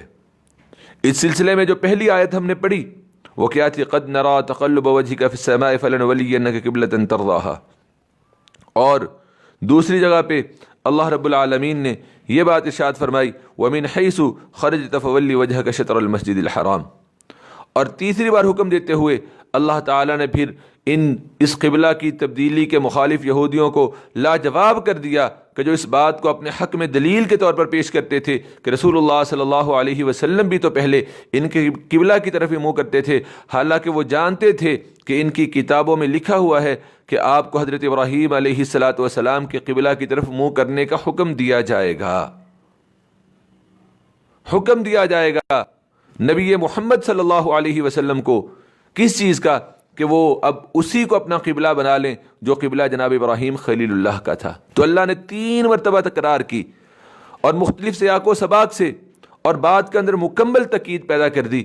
اللہ رب العالمین تیسری مرتبہ فرما رہے ہیں وَمِنْ حَيْثُ خَرَجْتَ فَوَلِّ وَجْهَكَ شَطْرَ الْمَسْجِدِ الْحَرَامِ وَإِنَّهُ لَلْحَقُّ مِنْ رَبِّكَ وَمَا اللَّهُ بِغَافِلٍ عَمَّا تَعْمَلُونَ، اور اے نبی آپ جہاں سے بھی نکلیں اپنا منہ مسجد حرام کی طرف پھیر لیں، اور بے شک وہ آپ کے رب کی طرف سے حق ہے اور اللہ اس سے غافل نہیں ہے جو تم عمل کرتے ہو. وَمِنْ حَيْثُ خَرَجْتَ اور آپ جہاں سے بھی نکلیں اپنا چہرہ مسجد حرام کی جانب پھیر لیں. وَحَيْثُ مَا كُنْتُمْ فَوَلُّوا وُجُوهَكُمْ شَطْرَهُ اے مسلمانوں تم بھی حکم سن لو کہ تم جہاں کہیں بھی ہو اپنے منہ اسی جانب پھیر لو. لِأَلَّا يَكُونَ لِلنَّاسِ عَلَيْكُمْ حُجَّةٌ تاکہ تمہارے خلاف لوگوں کے لیے کوئی حجت باقی نہ رہے. إِلَّا الَّذِينَ ظَلَمُوا مِنْهُمْ ہاں ان میں سے جنہوں نے ظلم کیا وہ باتیں کرتے رہیں گے. فَلَا تَخْشَوْهُمْ بس تم ان باتیں کرنے والوں سے نہ ڈرو. وَاخْشَوْنِي صرف مجھے اللہ ہی سے ڈرنا. وَلِأُتِمَّ نِعْمَتِي عَلَيْكُمْ وَلَعَلَّكُمْ تَهْتَدُونَ تاکہ میں تم پر اپنی نعمت پوری کروں. وَلَعَلَّكُمْ تَهْتَدُونَ اور شاید کہ تم ہدایت پا جاؤ. رسول اللہ صلی اللہ علیہ وسلم کی بعثت عظیم ترین نعمت ہے، اور پھر اسی کے ساتھ ہی مضمون کا تتمہ جو ہے وہ ہو جاتا ہے جو سابقہ امت مسلمہ امت بنی اسرائیل کے حوالے سے اللہ رب العالمین نے بیان فرمایا. کما ارسلنا فیکم رسولا منکم جیسے ہم نے تمہارے لیے تم ہی میں سے ایک رسول بھیجے. یتلو علیکم آیاتنا ویزکیکم وہ رسول تم پر ہماری آیتیں تلاوت کرتے ہیں اور تمہارا تزکیہ کرتے ہیں، تمہیں پاک کرتے ہیں. ویعلمکم الکتاب والحکمہ اور تمہیں کتاب اور حکمت کی تعلیم دیتے ہیں. ویعلمکم ما لم تکونوا تعلمون وہ تمہیں شریعت کی، عبادات کی، احکامات کی وہ باتیں سکھاتے ہیں جو اس سے پہلے تم نہیں جانتے تھے. اب اس سب کا تقاضا کیا ہے کہ اللہ نے اتنی نعمت جو رسول اللہ صلی اللہ علیہ وسلم کی شکل میں تمہیں دی، اب اس کا تقاضا کیا ہے؟ فَاذْكُرُونِي چنانچہ تم مجھے یاد کرو. اذکرکم میں تمہیں یاد کروں گا. واشکروا لی اور تم میرا شکر کرو کہ میں نے تم پہ اتنی بڑی نعمت کی ہے. ولا تکفرون اور تم میری کبھی بھی ناشکری نہ کرنا. اللہ کا ذکر حقیقت میں انسان کے لیے ہی فائدہ مند ہے، وگرنہ اگر انسان اللہ کا ذکر نہ کریں تو اللہ نے سورہ اسراء کے اندر یہ بات بیان فرمائی ہے اِن مِّن شَيْءٍ إِلَّا يُسَبِّحُ بِحَمْدِهِ وَلَكِن لَّا تَفْقَهُونَ تَسْبِيحَهُمْ کہ دنیا کے اندر جتنی بھی چیزیں ہیں وہ سب کی سب اللہ کی تسبیح اور اللہ کی حمد بیان کرتی ہیں. اور اگر انسان کرے گا تو انسان تو اشرف المخلوقات ہے، اس کو تو پھر سب سے زیادہ فائدہ جو ہے وہ ملے گا. تو اللہ کا ذکر اس لیے بھی کہ اللہ نے سب سے بڑی نعمت جناب محمد الرسول اللہ صلی اللہ علیہ وسلم کو امتی بنا کے ہمیں دی. اور پھر اگر تم میرا تذکرہ کرتے رہو گے، میرا شکر کرتے رہو گے تو میں اللہ تمہیں مزید جو ہے وہ عطا کرتا چلا جاؤں گا. آیت نمبر 153 اور 154 سورہ بقرہ، اس میں اللہ رب العالمین نے دو باتیں بیان فرمائی. پہلی بات صبر اور نماز کے ذریعہ سے اللہ کی مدد طلب کرنا، اور یہ حکم اللہ رب العالمین نے بنی اسرائیل کو بھی دیا تھا جو ہم پیچھے آغاز میں شروع میں پڑھ کے آئے ہیں. یہی حکم اللہ رب العالمین نے پھر امت مسلمہ امت محمد صلی اللہ علیہ وسلم کو بھی دیا کہ یا ایھا الذین آمنوا استعینوا بالصبر والصلاۃ اے لوگو جو ایمان لائے ہو تم صبر اور نماز کے ساتھ مدد مانگو. ان اللہ مع الصابرین بے شک اللہ صبر کرنے والوں کے ساتھ ہے. اور جب بھی رسول اللہ صلی اللہ علیہ وآلہ وسلم کسی کام کی وجہ سے غم میں مبتلا ہوتے تو آپ صلی اللہ علیہ وسلم کا عمل کیا تھا کہ آپ صلی اللہ علیہ وآلہ وسلم نماز شروع کر دیتے تھے. آیت نمبر 154 شہداء کو اس معنوں میں جو کہ عام طبی موت مرنے والے شخص کو مردہ کہا جاتا ہے، شہداء کو ان معنوں میں مردہ کہنے سے منع کیا گیا. وَلَا تَقُولُوا لِمَن يُقْتَلُ فِي سَبِيلِ اللَّهِ أَمْوَاتٌ اور جو اللہ کی راہ میں قتل کر دیے جائیں انہیں تو مردہ نہ کہو، بل احیاء بلکہ وہ زندہ ہیں. وَلَكِن لَا تَشْعُرُونَ لیکن تم اس کا شعور جو ہے وہ نہیں رکھتے ہو. رسول اللہ صلی اللہ علیہ وآلہ وسلم کی صحیح حدیث ہے کہ شہداء کی زندگی کی کیفیت کیا ہے. یہی مضمون ہم انشاءاللہ العزیز سورہ آل عمران کے اندر بھی پڑھیں گے. صحیح مسلم کے اندر روایت مروی ہے، رسول اللہ صلی اللہ علیہ وسلم نے فرمایا شہداء کے حوالے سے ارواحهم فی جوف طیر خضر لها قنادیل معلقۃ بالعرش تسرح من الجنت حیث شاءت ثم تأوی الی تلک القنادیل شہداء کی روحیں سبز رنگ کے پرندوں کے قالبوں میں ہوتی ہیں اور جنت میں جہاں سے چاہتی ہیں کھاتی پیتی ہیں. تو یہ رسول اللہ صلی اللہ علیہ وسلم نے شہداء کی برزخی زندگی کے حالات جو ہیں وہ بیان فرمائے ہیں، جن کی مزید تفصیل انشاءاللہ العزیز ہم سورہ آل عمران کے اندر پڑھیں گے. مومن کی آزمائش ضرور ہوگی، لیکن اگر مومن آزمائش میں پورا اتر جائے تو پھر ایسے صبر کرنے والوں کے لیے اللہ نے بہت بڑی خوشخبری رکھی ہوئی ہے. سورہ بقرہ آیت نمبر 155 وَلَنَبْلُوَنَّكُمْ بِشَيْءٍ مِّنَ الْخَوْفِ وَالْجُوعِ، اور ہم تمہیں کسی قدر خوف اور بھوک سے اور مالوں جانوں اور پھلوں کی کمی سے ضرور آزمائیں گے۔ وَبَشِّرِ الصَّابِرِينَ، اور آزمائشوں میں جو صبر کرتے ہیں، اپنے آپ پہ قابو پاتے ہیں اور اپنے آپ کو روک کے رکھتے ہیں اور اپنی زبان سے کوئی بھی اللہ کی ناراضگی کا کلمہ نہیں نکالتے ہیں، ایسے صبر کرنے والوں کے لیے خوشخبری ہے۔ وہ صبر کرنے والے اذا اصابتہم مصیبہ، جب انہیں کوئی مصیبت پہنچتی ہے تو ان کی زبان سے اور کچھ نہیں نکلتا، وہ یہی کہتے ہیں انا للہ و انا الیہ راجعون، بے شک ہم اللہ ہی کے لیے ہیں اور بے شک ہم نے اسی کی طرف لوٹنا ہے۔ اگر اللہ نے باپ چھین لیا، بھائی چھین لیا، گاڑی گھر کو نعمت چھین لی تو یہ اللہ کی دی ہوئی تھی۔ ہم بھی اللہ کی دی ہوئی زندگی سے ہی زندہ ہیں، اس کی حیات سے ہی ہماری زندگی ہے، اس کے حکم سے ہی ہماری زندگی ہے۔ جب میرے اوپر اپنا کوئی اختیار نہیں ہے تو پھر وہ چیزیں جو اللہ نے مجھے عطا کی ہیں ان کے اوپر میرا اختیار کیسے ہو سکتا ہے؟ تو اس لیے یہ کہا جاتا ہے انا للہ، بے شک ہم اللہ ہی کے لیے ہیں اور بے شک ہم اسی کی طرف لوٹنے والے ہیں۔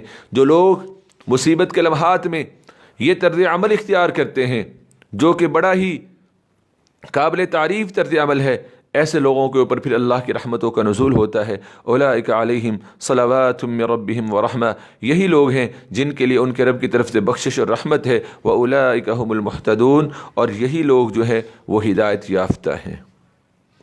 ان الصفا والمروہ من شعائر اللہ، صفا اور مروہ کا طواف۔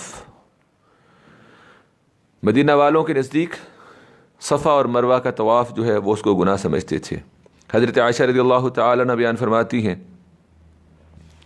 کہ بھانجے تم نے بہت بری بات کہی، اگر بات ایسی ہوتی جیسے تم نے کہی ہے تو پھر الفاظ یہ ہوتے فلا جناح علیہ الا یطوف بہما، تو اس پر کچھ گناہ نہیں ہے کہ ان دونوں کو طواف نہ کرے۔ حضرت عروہ رضی اللہ تعالی عنہ نے حضرت عائشہ رضی اللہ تعالی عنہ سے عرض کیا تھا کہ ان الصفا والمروہ من شعائر اللہ، بے شک صفا اور مروہ اللہ کی نشانیوں میں سے ہے، تو جو شخص خانہ کعبہ کا حج یا عمرہ کرے اس پر کوئی گناہ نہیں ہے کہ دونوں کا طواف کرے۔ تو اس آیت سے معلوم ہوتا ہے کہ صفا اور مروہ کا طواف نہ کرنے میں کوئی حرج نہیں ہے، اگر صفا اور مروہ کی سعی نہ کی جائے تو کوئی حرج نہیں ہے۔ تو حضرت عائشہ نے تب اپنے بھانجے کو یہ جواب دیا تھا کہ میرے بھانجے عروہ تم نے بہت غلط بات کہی ہے، اگر ان کا طواف کرنے میں کوئی حرج نہ ہوتا، گناہ نہ ہوتا تو پھر آیت یوں ہوتی کہ اللہ یطوف بہما۔ اب اللہ نے یہ حکم کیوں نازل کیا؟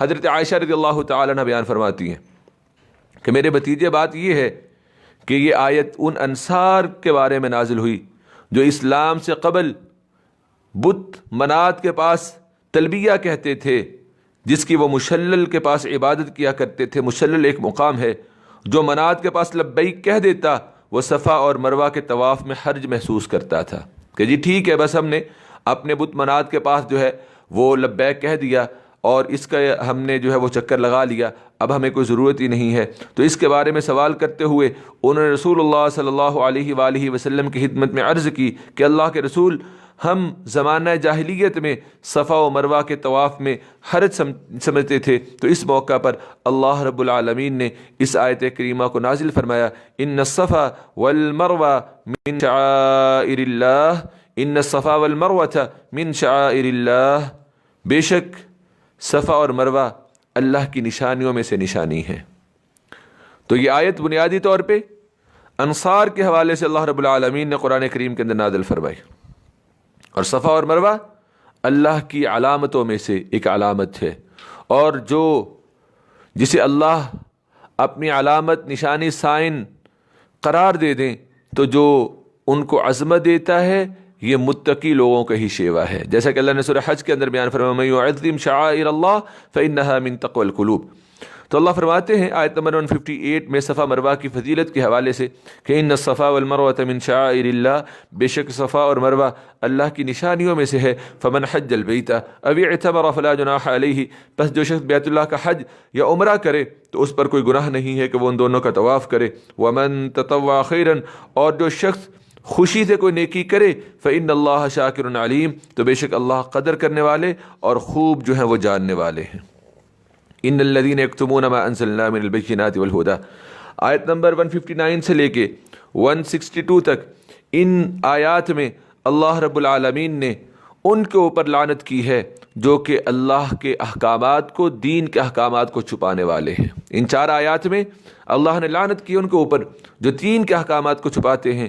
ان الذین یکتمون ما انزلنا من البینات والہدی، بے شک جو لوگ ہمارے نازل کردہ واضح دلائل اور ہدایت کی باتوں کو چھپاتے ہیں، اس کے بعد کہ ما بیناہ للناس فی الکتاب، کہ ہم نے انسانوں کے لیے ان ہدایات کو کتاب میں کھول کر بیان کر دیا ہے، اولئک یلعنہم اللہ، یہی وہ لوگ ہیں جن پر اللہ لعنت کرتے ہیں، ویلعنہم اللاعنون، اور سب لعنت کرنے والے بھی ایسے لوگوں پر لعنت کرتے ہیں جو اللہ کے واضح احکامات کو چھپاتے ہیں۔ الا الذین تابوا، ہاں وہ لوگ کہ جنہوں نے توبہ کی، واصلحوا، اور اپنی اصلاح کر لی، یہ برا طرز عمل چھوڑ دیا، کیا کیا؟ وبینوا، کھول کر حق کو بیان کرنا شروع کر دیا، فاولئک اتوب علیہم، تو یہی وہ لوگ ہیں جن کی توبہ میں اللہ بھی قبول کرتا ہوں، وانا التواب الرحیم، اور میں اللہ بہت زیادہ توبہ قبول کرنے والا اور بہت رحم کرنے والا ہوں۔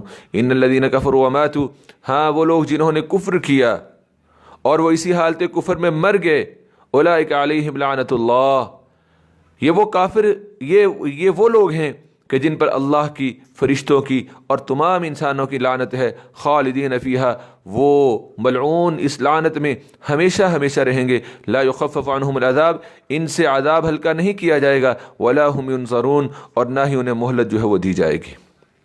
وَإِلَٰهُكُمْ إِلَٰهٌ وَاحِدٌ، توحید الوہیت، اور توحید الوہیت کے لیے دلائل توحید ہم اگلی آیات کے اندر پڑھنے والے ہیں۔ وَإِلَٰهُكُمْ إِلَٰهٌ وَاحِدٌ، اور تمہارا معبود ایک ہی ہے، لا الہ الا، اس کے علاوہ کوئی اور معبود نہیں ہے، هو الرحمن الرحیم، وہ نہایت مہربان اور بہت رحم کرنے والا ہے۔ دلائل توحید کے اندر کیا ہے؟ ان فی خلق السماوات والارض، بے شک آسمان اور زمین کی پیدائش میں اور رات اور دن کے بدل بدل کر آنے جانے میں، والفلک التی تجری فی البحر، اور ان کشتیوں میں جو سمندر میں ان چیزوں کو لیے چلتی ہیں، بما ینفع الناس، کہ وہ چیزیں لوگوں کو نفع دیتی ہیں، وما انزل اللہ من السماء من ماء، اور اس آسمان سے نازل کردہ پانی سے جسے اللہ نازل کرتے ہیں کہ فاحیا بہ الارض بعد موتہا، اس پانی کے ذریعے سے اس زمین کو زندہ کیا جاتا ہے جو مردہ ہو چکی تھی، وبث فیہا من کل دابہ، اور اس اللہ نے جو اس زمین کے اندر جانور پھیلائے ہیں، چوپائے پھیلائے ہیں، وتصریف الریاح والسحاب المسخر بین السماء والارض، اور ہواؤں کے پھیرنے میں اور ان بادلوں کے پھیرنے میں جو آسمان اور زمین کے درمیان پابند کر دیے گئے ہیں کہ وہ گرتے ہی نہیں ہیں، تیرتے رہتے ہیں، لآیات لقوم یعقلون، جو عقل رکھنے والے ہیں ان لوگوں کے لیے رب کی پہچان کی بڑی بڑی نشانیاں ہیں۔ ومن الناس من يتخذ من دون اللہ اندادا یحبونہم کحب اللہ، آیت نمبر 165، 166 اور 167 میں اللہ رب العالمین نے بہت اہم مضمون بیان کیا ہے عقائد کی اصلاح کے لیے۔ پہلی بات یہ ہے آیت نمبر 165 میں کہ انسان کی سب سے زیادہ محبت اللہ کے ساتھ ہونی چاہیے، سب سے زیادہ اللہ کے ساتھ محبت ہونی چاہیے،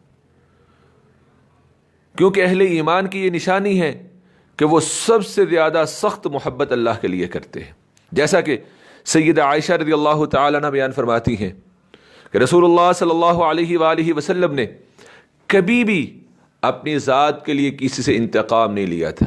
من انتقم رسول اللہ صلی اللہ علیہ وسلم لنفسہ، اپنی ذات کے لیے رسول اللہ صلی اللہ علیہ وسلم نے کبھی انتقام نہیں لیا، آپ نے ہمیشہ معاف کیا، لیکن جیسے ہی اللہ کا معاملہ آتا رسول اللہ صلی اللہ علیہ وسلم سب سے زیادہ تیزی کے ساتھ اس میں انتقام لینے والے ہوتے۔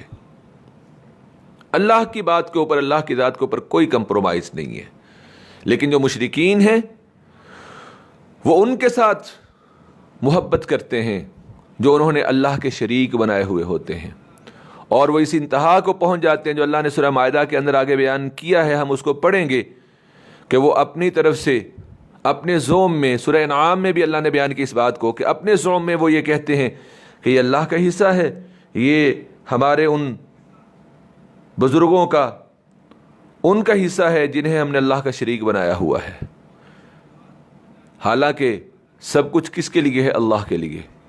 پھر یہ مشرک کیا کرتے ہیں؟ اللہ کے حصے میں سے تو اس کی طرف لے جاتے ہیں، اس حصے سے اس اللہ کے حصے کی طرف نہیں لے کے آتے، جبکہ اہل ایمان سب کچھ اللہ کے لیے جو ہے وہ دیتے ہیں۔ تو اللہ رب العالمین نے آیت نمبر 165 کے اندر بیان فرمایا وَمِنَ النَّاسِ مَن يَتَّخِذُ مِن دُونِ اللَّهِ أَندَادًا يُحِبُّونَهُمْ كَحُبِّ اللَّهِ، اور انسانوں میں سے کچھ وہ ہیں جو اللہ کے سوا دوسروں کو شریک ٹھہراتے ہیں، اور وہ ان اللہ کے ساتھ ٹھہرائے گئے شریکوں سے ایسے محبت کرتے ہیں کحب اللہ، جیسے اللہ سے محبت کرنی چاہیے۔ والذین آمنوا اشد حبا للہ، اور ایمان والے اللہ کی محبت میں سب سے زیادہ سخت ہیں، فنڈامنٹلسٹ، ریجڈ، کوئی کمپرومائز نہیں، بنیاد پرستی کس میں؟ اللہ کی محبت میں۔ وَلَوْ يَرَى الَّذِينَ ظَلَمُوا إِذْ يَرَوْنَ الْعَذَابَ، اور جن لوگوں نے ظلم کیا اگر وہ اس وقت کو دنیا میں ہی دیکھ لیں کہ جب وہ عذاب کو دیکھیں گے تو یہ جان لیں گے ان القوۃ للہ جمیعا، ساری کی ساری قوت و طاقت اللہ ہی کے لیے ہے، وان اللہ شدید العذاب، اور اللہ رب العالمین سخت عذاب دینے والے ہیں۔ اب جنہیں اللہ کا شریک بنایا گیا، قیامت کے دن مشرکوں سے یہ شریک جنہیں اللہ کا شریک بنایا گیا تھا بیداری کا اظہار کر دیں گے۔ اللہ فرماتے ہیں اس وقت کو یاد کرو، ذرا نگاہوں کے اندر گھماؤ کہ جب یہ کیفیت بننے والی ہوگی کہ استبرأ الذین اتبعوا، جب وہ لوگ جن کی پیروی کی گئی تھی ان لوگوں سے کہ جنہوں نے ان کی پیروی کی تھی بیزاری کا اظہار کر دیں گے، ورأوا العذاب، اور وہ مشرک عذاب کو دیکھیں گے، وتقطعت بهم الاسباب، پھر ان کے تمام اسباب جو ہیں وہ کٹ جائیں گے، وقال الذین اتبعوا، اور جنہوں نے اللہ کے بنائے گئے شریکوں کی پیروی کی ہوگی وہ کہیں گے لو ان لنا کرۃ، کاش ہمارے لیے ایک بار دنیا کے اندر پلٹنا ہوتا، فنتبرأ منہم کما تبرؤوا منا، تو ہم بھی ان لوگوں سے اسی طرح بیزار ہو جائیں جس طرح آج وہ ہم سے بیزار ہو گئے ہیں۔ کذالک یریہم اللہ اعمالہم حسرات علیہم، اسی طرح اللہ ان کے اعمال کو ناکام خواہش بنا کر ان کے سامنے دکھائے گا، وما ہم بخارجین من النار، اور وہ آگ کے عذاب سے جو ہے وہ نکلنے والے نہیں ہوں گے۔ اس مضمون کو اللہ رب العالمین نے قرآن کریم کے اندر بہت سے مقامات پہ بیان کیا ہے، سورہ سبا کے اندر، سورہ ابراہیم کے اندر، سورہ احزاب کے اندر، انشاءاللہ العزیز ہم وہاں پہ اس کو جو ہے وہ دوبارہ پڑھیں گے۔ اللہ رب العالمین نے سورہ بقرہ کی آیت نمبر 168 اور 169 میں انسانوں کو حلال کھانے کا حکم دیا اور تمام انسانوں کو شیاطین کی اتباع، اطاعت اور پیروی سے منع کیا۔ اللہ فرماتے ہیں یا ایھا الناس کلوا مما فی الارض حلالا طیبا، اے انسانوں تم ان چیزوں میں سے کھاؤ جو زمین میں حلال اور پکیزہ ہیں، ولا تتبعوا خطوات الشیطان، اور تم شیطان کے نقش قدم پہ، شیطان کے قدموں میں مت چلو، انہ لکم عدو مبین، بے شک وہ شیطان تمہارا کھلا دشمن ہے۔ شیطان کیا کرتا ہے؟ انما یأمرکم بالسوء والفحشاء، بس وہ تو تمہیں صرف برائی اور بے حیائی کا حکم دیتا ہے، وَأَن تَقُولُوا عَلَى اللَّهِ مَا لَا تَعْلَمُونَ، اور تمہیں یہ کہتا ہے کہ تم اللہ کے بارے میں وہ باتیں کہو جو تم نہیں جانتے ہو۔ آیت نمبر 170 اور 171، اس میں اللہ رب العالمین نے مشرکوں کی ایک اور علامت اور نشانی بیان کی ہے کہ مشرک ہمیشہ تقلید کرتا ہے، لوگوں کے دیکھا دیکھی کام کرتا ہے، جبکہ مومن موحد ہمیشہ تحقیق کرتا ہے اور بات کو سمجھ کے، دیکھ کے، دلائل کے ساتھ پھر اس کے اوپر عمل کرتا ہے، اور تقلید کبھی بھی تحقیق کا مقابلہ نہیں کر سکتی۔ جیسے ہی تقلید تحقیق کے سامنے آئے گی اسی وقت جو ہے وہ زمین بوس ہو جائے گی۔ تو اللہ رب العالمین نے سورہ بقرہ کی آیت نمبر 170 اور 171 میں اس بات کو بیان فرمایا ہے کہ وَإِذَا قِيلَ لَهُمُ اتَّبِعُوا مَا أَنزَلَ اللَّهُ، جب ان سے کہا جاتا ہے کہ تم اس کی پیروی کرو جو اللہ نے نازل کیا ہے، یعنی کہ قرآن کی، وحی الہی کی، تو وہ مشرک کیا جواب دیتے ہیں؟ بل نتبع ما الفینا علیہ آباءنا، ہم تو اسی چیز کی پیروی کریں گے جس پر ہم نے اپنے باپ دادا کو پایا۔ اولو کان آباؤہم لا یعقلون شیئا ولا یہتدون، کیا وہ پھر بھی اپنے باپ دادا کی پیروی کریں گے اگرچہ ان کے باپ دادا کچھ بھی نہ سمجھتے ہوں اور ان کے باپ دادا نے راہ ہدایت پائی ہی نہ ہو؟ آپ کہتے ہیں میں نے ابا جان کو دیکھا وہ فلاں جگہ پہ جاتے تھے، میں نے بھی جانا ہے۔ کبھی آپ نے یہ سوچا کہ ابا جان نے اس بات کی تحقیق کی تھی یا نہیں کی تھی؟ دنیاوی لحاظ سے کتنے ہی ایسے ایگریمنٹس، کتنی ہی ایسی باتیں ہم ان کو چھوڑ دیتے ہیں جو ماں باپ کر رہے ہوتے ہیں، اور ہم یہ بات کہتے ہیں کہ جی ابا جان کی یہ سوچ غلط تھی، یہ بات غلط تھی، لیکن دین کے معاملے میں ہم باپ دادا کے اوپر ٹکے رہتے ہیں۔ یہ بات یاد رکھیے، دین کسی باپ کا، دادے کا، دادی کا، نانا اور نانی کا نام نہیں ہے، دین ہے ما انزل اللہ، جو اللہ نے نازل کیا، اور یہی بنیاد، اسی کے اوپر ہر چیز کو لا کے پیش کیا جائے گا۔ جو سچ ہوگی، جس عمل کو قرآن سچ کہہ دے گا وہ سچ ہوگا، اور جس عمل کو قرآن غلط کہہ دے گا وہ غلط کہہ دے گا، چاہے باپ دادا کتنے ہی نیک اور متقی کیوں نہ ہوں، کتنے ہی جینیس کیوں نہ ہوں۔ کیوں اللہ نے فرما دیا ہے کہ اگرچہ ان کے باپ دادا نہ سمجھتے ہوں اور نہ انہوں نے کبھی ہدایت پائی ہو، وَمَثَلُ الَّذِينَ كَفَرُوا كَمَثَلِ الَّذِي يَنْعِقُ بِمَا لَا يَسْمَعُ إِلَّا دُعَاءً وَنِدَاءً، اور جن لوگوں نے کفر کیا ان کی مثال اس حیوان کی سی ہے، اس شخص کی سی ہے جو اس جانور کو پکارتا ہے، بِمَا لَا يَسْمَعُ إِلَّا دُعَاءً وَنِدَاءً، جو پکارنے اور چلانے کے سوا کچھ نہیں سمجھتا۔ جانوروں کو آپ بلاتے ہیں تو وہ آپ کے آواز کے اشارے کو سمجھتے ہیں، حقیقت کو نہیں سمجھتے ہیں۔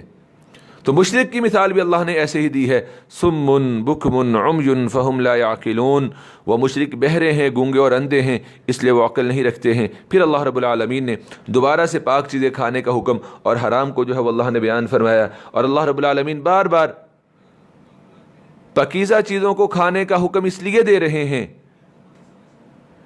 کہ انسان کی عبادت کے لیے، عبادت کی قبولیت کے لیے، دعا کی قبولیت کے لیے، انسان کے مومن بننے کے لیے حلال کمانا اور حلال کھانا لازمی ہے۔ کیوں کہ ہر چیز انسان کی طبع کے اوپر اثر انداز ہوتی ہے۔ اگر آپ حلال کھائیں گے آپ کی طبع بھی پاکیزہ رہے گی، آپ حرام کھائیں گے آپ کی طبیعت بھی جو ہے وہ ناپاک ہوتی چلی جائے گی، نجس ہوتی چلی جائے گی۔ یا ایھا الذین آمنوا کلوا من طیبات ما رزقناکم، اے لوگو جو ایمان لائے ہو تم ان پاکیزہ چیزوں میں سے کھاؤ جو ہم نے بطور رزق تمہیں دی ہیں، واشکروا للہ، اور اللہ کا شکر ادا کرو، ان کنتم ایاہ تعبدون، اگر تم اسی کی عبادت کرتے ہو۔ جو اللہ کو معبود مانتا ہے پھر وہ دو کام لازمی کرتا ہے، پاکیزہ کھائے گا، اللہ کا شکر ادا کرے گا، اور پھر اللہ نے حرام چیزوں کا ذکر کیا، انما حرم علیکم المیتۃ والدم ولحم الخنزیر، اور اللہ نے تو تم پر صرف مردار اور خون، سور کا گوشت اور وہ چیز جس پر اللہ کے علاوہ کسی اور کا نام لے کے اس کے نام کے اوپر جو ہے وہ تقسیم کی جائے، اللہ کے علاوہ کسی اور کے نام پہ جو وہ ذبح کی جائے، یہ چار طرح کی چیزیں تم پر حرام کر دی گئی ہیں۔ فمن اضطر غیر باغ ولا عاد، پھر جو شخص مجبور ہو جائے، مجبوری وہ کہ جس میں انسان کی جان بھوک اور پیاس کی وجہ سے تلف ہونے کا اندیشہ ہو، تو پھر وہ اس حرام کو بھی کھا سکتا ہے، لیکن کتنا کہ جس سے اس کا سانس جڑا رہے، پیٹ بھر کے پھر بھی نہیں کھانا۔ فمن اضطر غیر باغ ولا عاد، پھر جو شخص مجبور ہو جائے جبکہ وہ سرکشی کرنے والا اور حد سے گزرنے والا نہ ہو، تو فلا اثم علیہ، اس پر کوئی گناہ نہیں ہے۔ ان اللہ غفور الرحیم، بے شک اللہ بخشنے والے اور رحم کرنے والے ہیں۔ اور یہ بات یاد رکھیے گا، اللہ رب العالمین نے حلال دنیا میں کثرت سے پیدا کیا ہے اور حرام انتہائی کم ہے۔ اللہ نے بڑی آسانیاں پیدا کی ہیں۔ آپ دیکھیے ڈرنک میں، پینے کی چیز میں اللہ نے ایک شراب حرام کی، اور اگر آپ حلال ڈرنکس کو شمار کرنا شروع کر دیں تو آپ ان کو شمار ہی نہیں کر سکتے ہیں۔ ان الذین یکتمون ما انزل اللہ من الکتاب ویشترون بہ ثمنا قلیلا، ایک مرتبہ پھر سے اللہ رب العالمین آیت نمبر 174 میں ان اہل کتاب کی، خاص کر یہود کی مذمت کر رہے ہیں کہ جنہوں نے تورات کے اندر حق کو جو بیان کیا گیا تھا، تورات میں رسول اللہ صلی اللہ علیہ وسلم کے جو اوصاف بیان کیے گئے تھے ان کو لوگوں سے چھپایا۔ اللہ فرماتے ہیں ان الذین یکتمون ما انزل اللہ من الکتاب، بے شک جو لوگ اللہ کی نازل کی گئی کتاب میں سے کچھ باتیں چھپاتے ہیں، ویشترون بہ ثمنا قلیلا، اور اس کے ذریعے سے تھوڑی سی قیمت حاصل کرتے ہیں، اولئک ما یأکلون فی بطونہم الا النار، تو یاد رکھو حق کو چھپا کے جو وہ کما رہے ہیں وہ سوائے اپنے پیٹوں میں جہنم کی آگ کے بھرنے کے اور کچھ بھی نہیں کر رہے ہیں۔ ان کے لیے اللہ کی طرف سے لعنت ہے اور اللہ نے انہیں اپنی رحمت سے دور کر دیا، یہ اللہ کے دھتکارے ہوئے ہیں اس حالت میں کہ ولا یکلمہم اللہ یوم القیامہ، قیامت کے دن اللہ ان سے کلام نہیں کریں گے، ولا یزکیہم، اور نہ ہی انہیں گناہوں سے پاک کریں گے، ولہم عذاب علیم، اور ان کے لیے بہت دردناک عذاب ہیں۔ یہی حق کو چھپانے والے یہود ہی تو ہیں، اولئک الذین اشتروا الضلالۃ بالہدی، یہی وہ لوگ ہیں جنہوں نے ہدایت کے بدلے میں گمراہی کو خریدا ہے، والعذاب بالمغفرہ، اور مغفرت کے بدلے میں عذاب انہوں نے پسند کیا ہے، فما اصبرہم علی النار، ذرا دیکھو تو صحیح جو بخشش کو چھوڑ کے خود عذاب منتخب کرے یہ کتنا جو ہے وہ عذاب کے اوپر صبر کرنے والا ہے، آگ کے اوپر کس قدر صبر کرنے والے ہیں۔ ذالک بان اللہ نزل الکتاب بالحق، اور یہ سب اس لیے ہے کہ بے شک اللہ نے کتاب کو حق کے ساتھ نازل کیا ہے، وَإِنَّ الَّذِينَ اخْتَلَفُوا فِي الْكِتَابِ، اور بے شک جن لوگوں نے کتاب میں اختلاف کیا ہے، لَفِي شِقَاقٍ بَعِيدٍ، وہ مخالفت میں بہت دور تک جو ہیں وہ چلے گئے ہیں۔ آیت نمبر 171، اللہ رب العالمین نے ایمانیات کا مجموعہ جو ہے وہ یہاں پر بیان کیا ہے، اور بر جس کو اللہ رب العالمین نے قرآن کریم کے اندر بہت سے مقامات کے اوپر جو ہے وہ بیان فرمایا ہے، اس نیکیوں کا جامع ترین پیکج اللہ رب العالمین نے یہاں پہ بیان کر دیا ہے۔ ہم سمجھتے ہیں نیکی صرف یہ ہے کہ اللہ کے ساتھ شرک نہ کریں، نماز پڑھ لیں، روزہ رکھ لیں، یہ نیکی نہیں ہے۔ نیکی جامع ترین اوصاف کا نام جو ہے وہ نیکی اور ایمان ہے۔ ایمانیات کے حوالے سے قرآن کے سب سے بہترین آیت جو ہے وہ سورۃ البقرہ کی آیت نمبر 177 ہے، لیس البر ان تولوا وجوہکم، نیکی یہ نہیں ہے کہ تم اپنے چہروں کو مشرق اور مغرب کی طرف پھیر لو، ولکن البر، بلکہ نیکی تو اس شخص کی ہے، من آمن باللہ، جس شخص کے اندر کیا اوصاف ہوں، گنتے جائیں۔ نمبر 1 من آمن باللہ، جو اللہ پہ ایمان لائے۔ نمبر 2 والیوم الآخر، جو آخرت پہ ایمان لائے۔ والملائکہ، نمبر 3 جو فرشتوں پہ ایمان لے کے آئے۔ نمبر 4 کتابوں پہ ایمان لے کے آئے، والنبیین، اور جو نبیوں پہ ایمان لے کے آئے۔ 5 باتیں ایمانیات میں، اور پھر اس کے بعد اعمال میں پہلا نمبر وآت المال علی حبہ، مال سے محبت ہونے کے باوجود وہ اللہ کی رضا کے لیے دے، کن کو؟ ذوی القربا، قرابت داروں کو، یتیموں کو، مسکینوں کو، اور مسافروں کو، وسائلین، سوال کرنے والوں کو، وفی الرقاب، اور غلاموں کی آزادی کے لیے وہ اپنے مال کو خرچ کرے باوجود مال کی محبت کے۔ پہلا عمل۔ دوسرا عمل کیا ہے؟ وَأَقَامَ الصَّلَاةَ، نماز کو قائم کرے۔ تیسرا عمل کیا ہے؟ وَآتَ الزَّكَاةَ، زکوٰۃ کو ادا کرے۔ چوتھا عمل کیا ہے؟ وَالْمُوفُونَ بِعَهْدِهِمْ إِذَا عَاهَدُوا، جب بھی وہ کوئی وعدہ کر لے تو اس وعدے کو پورا کرے۔ اور پانچواں عمل کیا ہے؟ وَالصَّابِرِينَ فِي الْبَأْسَاءِ وَالضَّرَّاءِ وَحِينَ الْبَأْسِ، تنگ دستی اور تکلیف میں اور لڑائی کے وقت میں صبر کرے۔ 5 چیزوں کے اوپر ایمان، اور اس کے مقابلے میں 5 چیزوں کو اعمال کے اندر اللہ نے ذکر کیا، جس کے اندر یہ 10 چیزیں موجود ہیں، 5 ایمانیات کے حوالے سے اور 5 عبادات اور معاملات کے حوالے سے، اعمال کے حوالے سے۔ ان کے بارے میں اللہ نے فرمایا اولئک الذین صدقوا، یہی لوگ جو ہیں وہ سچے ہیں، واولئک هم المتقون، اور یہی لوگ جو ہیں وہ پرہیزگار ہیں۔ اس کے بعد قصاص کے حوالے سے اللہ رب العالمین نے آیات جو ہیں وہ بیان فرمائی ہیں۔ جب کسی انسان سے جان بوجھ کے، ارادتاً، قصداً کسی مومن کا قتل ہو جاتا ہے تو پھر اللہ رب العالمین نے اس کی سزا جو ہے وہ قصاص رکھی ہے، اور اگر خطا سے، غلطی سے قتل ہوتا ہے تو پھر اس کی سزا جو ہے وہ دیت رکھی ہے۔ اب جس میں ارادتاً، قصداً قتل کیا گیا، پہلی سزا کیا ہے؟ قصاص ہے۔ اگر مقتول کے ورثاء قصاص نہ لینا چاہیں تو پھر قاتل جو ہے وہ دیت دے گا، اور دیت کے اندر بھی مقتول کے ورثاء اگر قاتل کو کچھ معاف کرنا چاہیں یا ساری معاف کرنا چاہیں تو انہیں اجازت ہے۔ اور قتل خطا میں اس میں صرف دیت ہوگی، اور دیت اگر دونوں شکلوں میں ہو، قتل خطا میں اور قصدن میں، اس کے اندر دیت جو ہے وہ 100 اونٹ ہے۔ اللہ رب العالمین بیان فرماتے ہیں یا ایھا الذین آمنوا کتب علیکم القصاص فی القتلى، اے لوگو جو ایمان لائے ہو، قتل ہو جانے والوں کے معاملے میں تمہارے لیے قصاص فرض کیا گیا ہے۔ قصاص کا مطلب برابر کا بدلہ لینا فرض کر دیا گیا ہے۔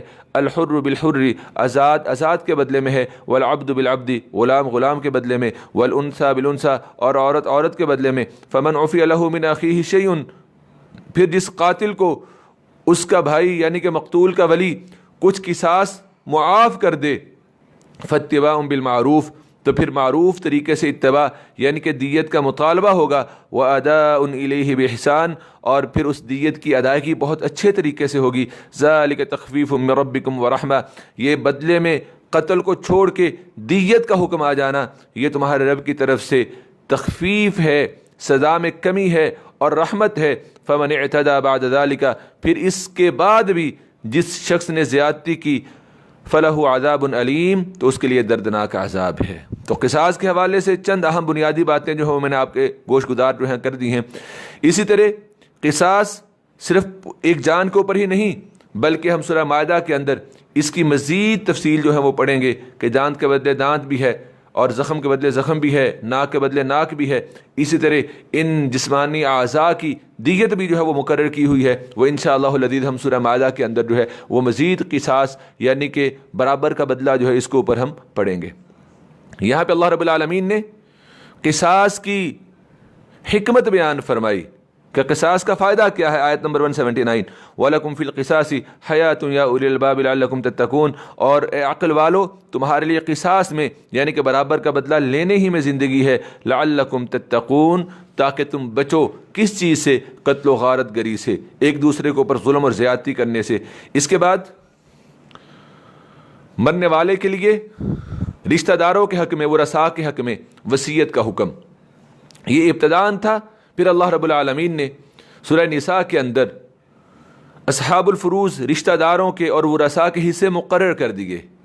اب جن کے حصے مقرر کر دیے گئے ہیں ان کے حق میں کوئی وصیت نہیں کی جا سکتی ہے۔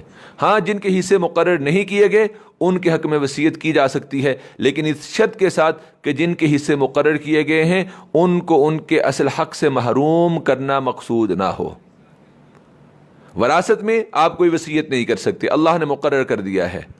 ہاں جو آپ کے وارث نہیں ہیں ان کے لیے آپ اپنے مال میں سے وصیت کر سکتے ہیں، لیکن شرط یہ ہے کہ اپنے حقیقی وارثوں کو محروم کرنا مقصود و مطلوب نہ ہو۔ اس کے علاوہ آپ اپنے دوست احباب کو، اپنی اولاد کو نیکی اور خیر کی وصیت جو ہے وہ کر سکتے ہیں۔ اسی لیے جب وصیت کا یہ حکم آیا تو حضرت عبداللہ ابن عمر رضی اللہ تعالیٰ عنہ اس حدیث کے راوی ہیں کہ رسول اللہ صلی اللہ علیہ وآلہ وسلم نے فرمایا، حق امرئ مسلم لہ شیء یوصی فیہ یبیت لیلتین الا وصیۃ مکتوبۃ عندہ، کسی مسلمان کو یہ حق نہیں پہنچتا ہے کہ اس کے پاس کوئی چیز ہو جس کے بارے میں وہ وصیت کرنا چاہتا ہو پھر وہ وصیت لکھے بغیر 2 راتیں گزار دیں۔ اگر تو آپ نے ورثاء سے ہٹ کے کسی کے لیے کچھ مال و دولت چھوڑنا ہے یا ان کو دینا ہے تو پھر اس کی وصیت تحریری طور پہ انسان کے پاس جو ہے وہ موجود ہونی چاہیے۔ اور ورثاء کے لیے تو اللہ کی وصیت آئی ہوئی ہے سورہ نساء کے اندر، ان کے بارے میں ہم کوئی بھی وصیت نہیں کر سکتے۔ ہاں اس کے علاوہ نیکی کی، خیر کی، اولاد کو نیکی کا حکم دینے کی وصیت، اولاد کو باہم پیار محبت الفت کے ساتھ رہنے کی وصیت، یہ ساری چیزیں جو ہیں وہ وصایا کے اندر آپ جو ہیں وہ لکھ سکتے ہیں۔ اللہ رب العالمین آیت نمبر 180 سے لے کے 182 تک اس وصیت کے بارے میں بیان فرماتے ہیں جو ابتداءً حکم تھا، بعد میں اللہ نے اس کو منسوخ کر دیا۔ کتب علیکم اذا حضر احدکم الموت، تم پر فرض کر دیا گیا ہے کہ جب تم میں سے کسی کو موت آنے لگے اگر وہ مال چھوڑے جا رہا ہے تو وہ والدین اور رشتہ داروں کے لیے معروف طریقے سے وصیت کر دے۔ حقا علی المتقین، یہ وصیت کا کرنا متقیوں پر اللہ نے لازم کر دیا ہے۔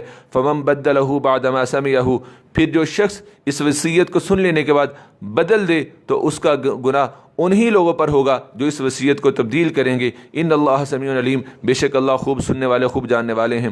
فمن خاف من موص جنفا، پھر اگر کسی کو وصیت کرنے والے کی طرف سے کسی کی حق تلفی یا وصیت کے اندر کسی گناہ کا ڈر ہو، فاصلح بینہم، تو پھر وہ اس وصیت میں اور جن کے لیے وصیت کی گئی ہے ان کے درمیان اصلاح کروا دے، فلا اثم علیہ، تو اس اصلاح کروانے والے کے اوپر کوئی گناہ نہیں ہوگا کہ اس نے مرنے والے کی وصیت کو تبدیل کر دیا۔ اور یہ تبدیلی کب ہوگی؟ کہ جب کسی کی حق تلفی ہو رہی ہوگی یا وصیت کے اندر کوئی گناہ کی بات کہی گئی ہوگی۔ ان اللہ غفور الرحیم، بے شک اللہ بہت بخشنے والے اور مہربان ہیں۔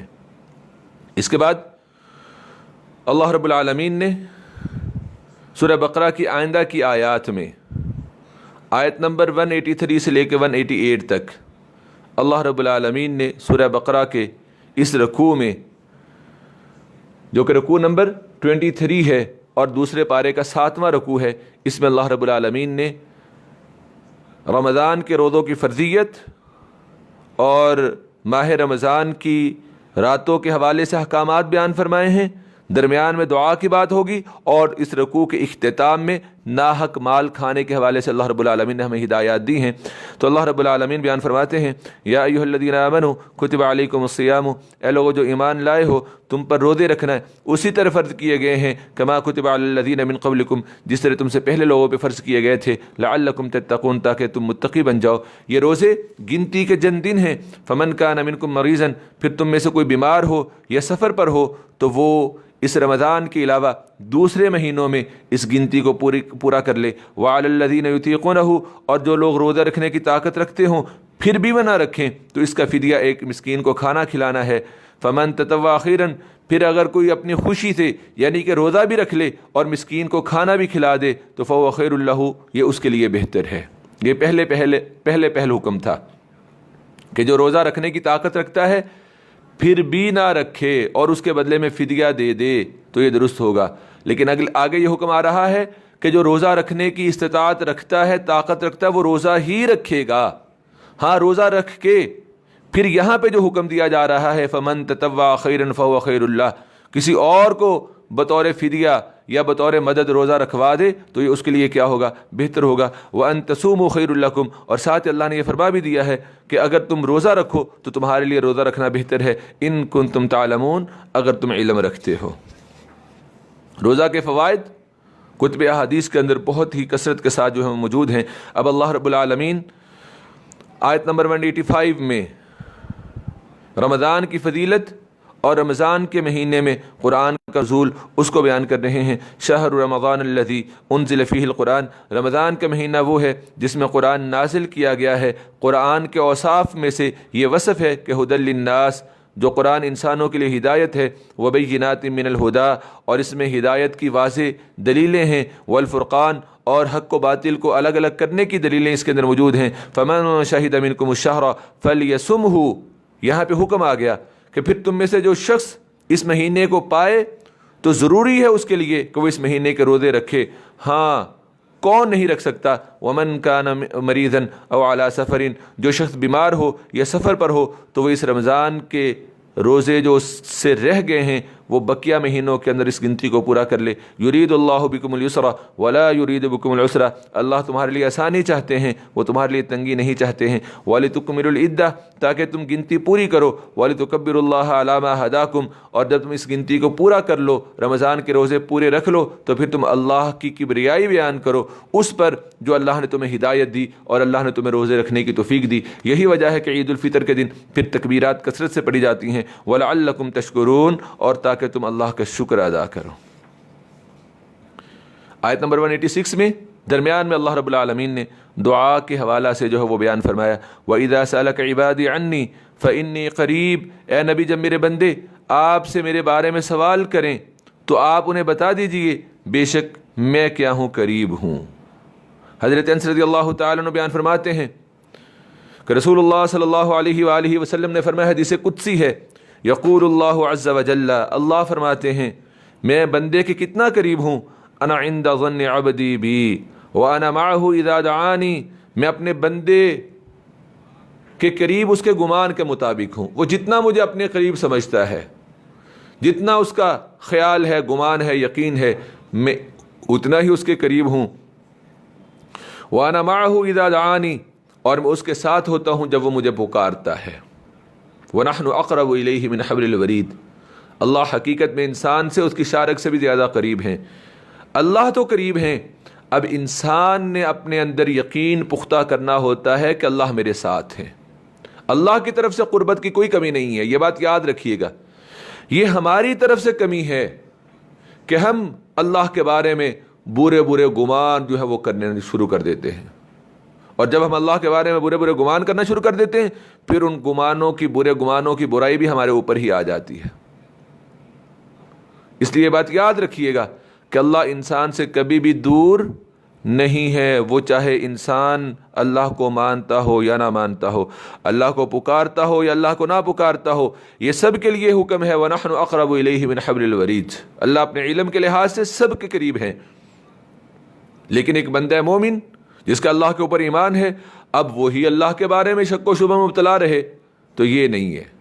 اب اس میں اللہ کے قرب کے لیے انسان کا خود یقین میں پختہ ہونا جو ہے وہ ضروری ہے. اجیب دعوت الداعی اذا دعان، میں دعا کرنے والے کی دعا کو قبول کرتا ہوں. کسی بھی دعا کرنے والے کی دعا کو ضائع نہیں کیا جاتا. حضرت ابو سعید خدری رضی اللہ تعالیٰ عنہ بیان فرماتے ہیں رسول اللہ صلی اللہ علیہ وآلہ وسلم نے فرمایا ما من مسلم یدعو اللہ عز وجل بدعوت، جب بھی کوئی مسلمان اللہ سے دعا کرتا ہے، لیکن دعا میں شرط کیا ہے کہ اس کے اندر کوئی گناہ کی دعا نہ ہو، ولا قطیعۃ رحم، کسی رشتہ داری کے لیے، رشتہ داروں کے لیے یا رشتہ داری ختم کرنے کے لیے دعا نہ ہو، الا اعطاہ اللہ بہا احدی ثلاث، تو اللہ اس دعا کے بدلے میں 3 چیزوں میں سے ایک چیز ضرور اللہ اسے عطا فرماتے ہیں. پہلی چیز کیا ہے؟ اما ان تعجل له دعوته، کہ اللہ اس کی دعا کو فوراً قبول کر لیتے ہیں. دوسری چیز کیا ہے؟ وَإِمَّا أَن يَدَّخِرَهَا لَهُ فِي الْآخِرَةِ، اللہ اس دعا کو اس بندے کے لیے آخرت میں ذخیرہ کر دیتے ہیں. اور دعا کی قبولیت میں تیسری چیز کیا ہوتی ہے؟ وَإِمَّا أَن يَصْرِفَ عَنْهُ مِنَ السُّوءِ مِثْلَهَا، اللہ اس دعا کی برکت کی وجہ سے جو وہ دعا کر رہا ہوتا ہے اس جیسی کوئی برائی، کوئی آفت جو اس کے اوپر آنے والی ہوتی ہے مگر اس کے علم میں نہیں ہوتی، اللہ اس آفت کو ختم کر دیتے ہیں، پھیر دیتے ہیں. جب صحابہ نے پوچھا کہ دعا تو کسی حد میں رد ہی نہیں ہوتی، کسی حال میں رد نہیں ہوتی، شرط یہ ہے کہ دعا کی قبولیت کی شرائط پوری ہوں اور اس کے اندر وہ چیزیں نہ مانگی جائیں جن کے نہ مانگنے کا اللہ نے حکم دیا ہے، تو دعا تو پھر ہر حالت میں ہی قبول ہوتی ہے. تو صحابہ نے جب یہ سنا تو فرمانے لگے اذن نکثروا، اللہ کے نبی صلی اللہ علیہ وسلم پھر تو ہم کثرت سے دعائیں کریں گے. تو اللہ کے نبی نے فرمایا اللہ اکثر، اللہ کی بھی رحمت بہت بے پایاں ہے، بہت زیادہ وسعت والی ہے. تو اللہ نے کیا فرمایا؟ اجیب دعوت الداعی اذا دعان. یہ یقین رکھیے ہمیشہ کہ آپ کے اندر وہ اوصاف موجود ہوں کہ جن کی بنیاد پہ انسان کی دعا اوپر کو اٹھتی ہے. حرام کھانے والے نہ ہوں، ظالم نہ ہوں، کسی کا حق تلف کرنے والے نہ ہوں، موحد ہوں، اخلاص کے ساتھ دعا کریں، مسنون طریقے سے دعا کریں، الحاح و زاری کے ساتھ دعا کریں، خاص کر ان اوقات میں دعا کریں جن میں اللہ رب العالمین قبول فرماتے ہیں، مسنون طریقے سے دعا کریں اور گناہ اور قطع رحمی کی دعا نہ کریں. اللہ پھر آپ کی دعا کو کبھی بھی رد نہیں کرے گا. دعا کے ان تینوں معاملوں میں سے کوئی معاملہ ضرور جو ہے وہ ہوتا ہے. اجیب دعوت الداعی اذا دعان، میں دعا کرنے والے کی دعا قبول کرتا ہوں. اس لیے جب بھی وہ مجھ سے دعا کریں، اس لیے بس انہیں چاہیے کہ وہ میرے حکموں کو مانیں اور مجھ پر ایمان لائیں، لعلہم یرشدون، تاکہ وہ ہدایت پا جائیں.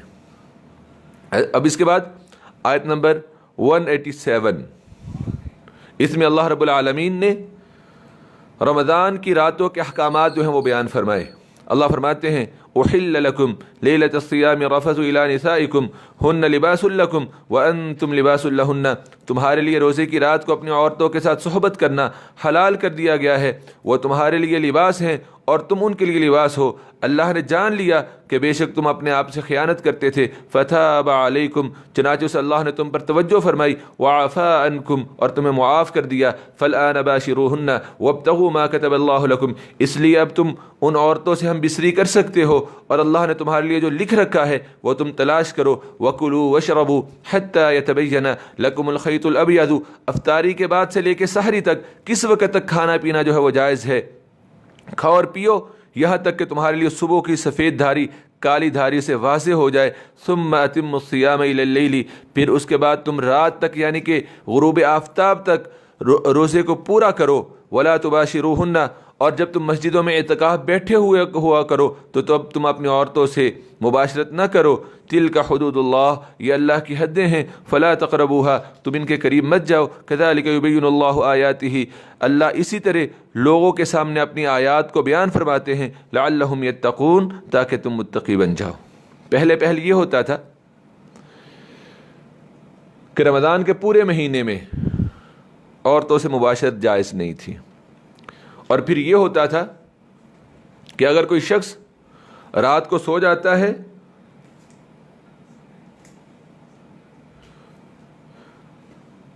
جب انسان رات کو سو جاتا تو پھر اب وہ صبح سحری نہیں ہوتی تھی، تو وہ سارا دن جو ہے وہ بھوک اور پیاس سے رہتا تھا. اور یہ واقعات احادیث کے اندر بہت مرتبہ جو ہے وہ دہرائے جا چکے ہیں. اس لیے صرف بنیادی باتیں میں نے آپ کے سامنے جو ہے وہ رکھ دی ہیں کہ سحری لازمی قرار دی گئی، اور پہلے عورتوں سے مباشرت رمضان کی راتوں میں جائز نہیں تھا، اس کو اللہ رب العالمین نے جو ہے وہ جائز قرار دے دیا. یہ ایک سوال آیا ہے، یہ بات میں نے ویسے پہلے بھی بیان کر دی تھی کہ وَنَحْنُ أَقْرَبُ إِلَيْهِ مِنْ حَبْلِ الْوَرِيدِ، اللہ رب العالمین شاہ رگ سے بھی زیادہ قریب ہیں. کس حیثیت سے؟ اپنے علم کے لحاظ سے، کہ قد احاط بكل شيء علما، اللہ رب العالمین نے اپنے علم کے ساتھ ہر چیز کو جو ہے وہ گھیرا ہوا ہے. اور انشاءاللہ العزیز ہم کل پڑھیں گے آیت الکرسی کے اندر کہ اللہ رب العالمین کا علم بہت ہی زیادہ وسیع ہے. اس کے بعد سورہ بقرہ کی آیت نمبر 188، وَلَا تَأْكُلُوا أَمْوَالَكُمْ بَيْنَكُمْ بِالْبَاطِلِ، ناجائز طریقے سے کسی کا مال کھانا یہ گناہ اور حرام ہے.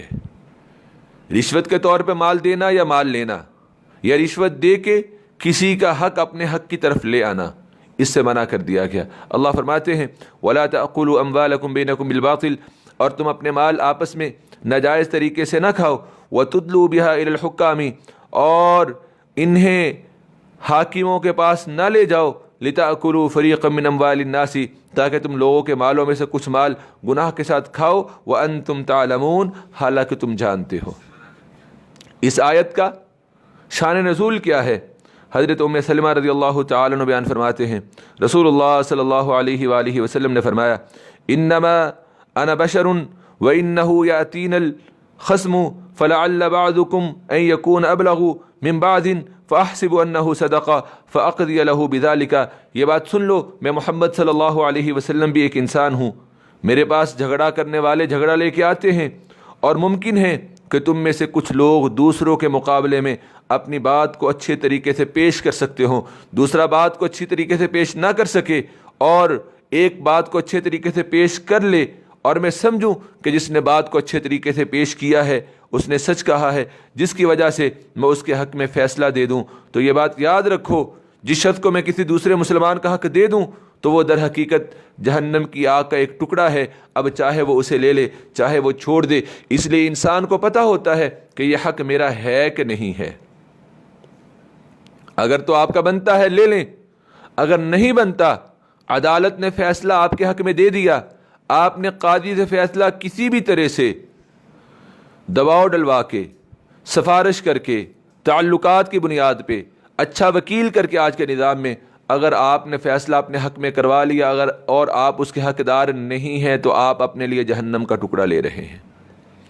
سورۃ البقرہ آیت نمبر 189، چاند کے حوالے سے سوال.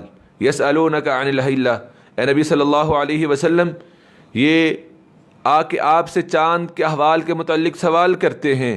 فرما دیجئے ہی مواقیت للناس والحج، کہ یہ چاند کے ذریعے سے لوگوں کے اوقات اور حج کے اوقات جو ہے وہ مقرر کیے گئے ہیں.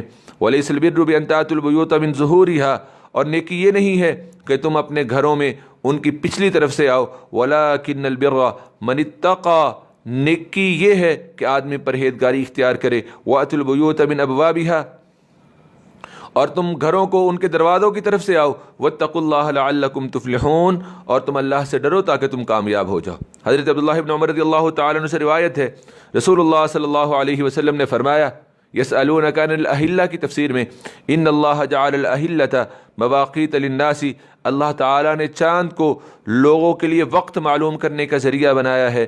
فصوموا لرؤیتہ، لہذا چاند دیکھ کر تم روزہ رکھو، اور چاند دیکھ کر ہی تم روزہ رکھنا چھوڑو. فإن غم علیکم فعدوا له 30 یوما، اور اگر چاند تمہیں نظر نہ آئے تو پھر اس مہینے کو تم 30 دنوں کا جو ہے وہ شمار کر لو. اور دوسری بات، نیکی کا دار و مدار تقوی پر ہے. اور حضرت براء بن عازب رضی اللہ تعالیٰ عنہ بیان فرماتے ہیں کہ زمانہ جاہلیت میں جب لوگ حالت احرام میں ہوتے تو وہ گھروں میں آیا کرتے، لیکن گھروں کے دروازوں سے نہیں، گھروں کی پچھلی طرف سے آیا کرتے. اسی طرح سنن ابی داود کے اندر روایت موجود ہے کہ انصار کے ہاں بھی یہ معمول تھا کہ جب جب وہ سفر سے واپس آتے تو گھر کے دروازے سے داخل نہیں ہوتے تھے بلکہ گھر کے پچھلی طرف سے جو ہے وہ داخل ہوتے تھے۔ اس لیے اللہ رب العالمین نے یہ بات سمجھائی کہ یہ گھر کے سامنے والے دروازے سے نہ آنا اور پیچھے سے آنا یہ کوئی نیکی کی علامت نہیں ہے، بلکہ نیکی کیا ہے؟ تقوی ہے، اور اگر تم اللہ سے ڈرو گے تو تم کامیاب ہو جاؤ گے۔ سورۃ البقرہ آیت نمبر 190، 191، 192، 193، اس میں اللہ رب العالمین نے یہ بات بیان فرمائی ہے کہ اب دیکھو 13 سال جو تم مدینہ کے اندر گزار کے آئے ہو، جو تم مکہ کے اندر گزار کے آئے ہو، وہ 13 سال جو تم مکہ کے اندر رہے ہو، باوجود تمہارے مطالبے کے، اور تم چاہتے بھی تھے کہ کب اللہ کا حکم آئے اور ہم مشرکوں اور کافروں کے خلاف قتال کریں، جہاد کریں۔ اب اللہ رب العالمین کی طرف سے حکم آ گیا ہے، اب تم ان مشرکوں اور کافروں سے جو تم سے لڑتے ہیں، ابھی ان سے لڑائی نہیں کرنی جو گھروں میں بیٹھے ہوئے ہیں یا غیر جانبدار ہیں، ابھی لڑائی کا آغاز ان کے ساتھ ہے جو تم سے لڑتے ہیں، جو تم سے جنگ کرتے ہیں۔ اب تمہیں اجازت ہے کہ تم انہیں جہاں کہیں بھی پاؤ تم انہیں قتل کر ڈالو۔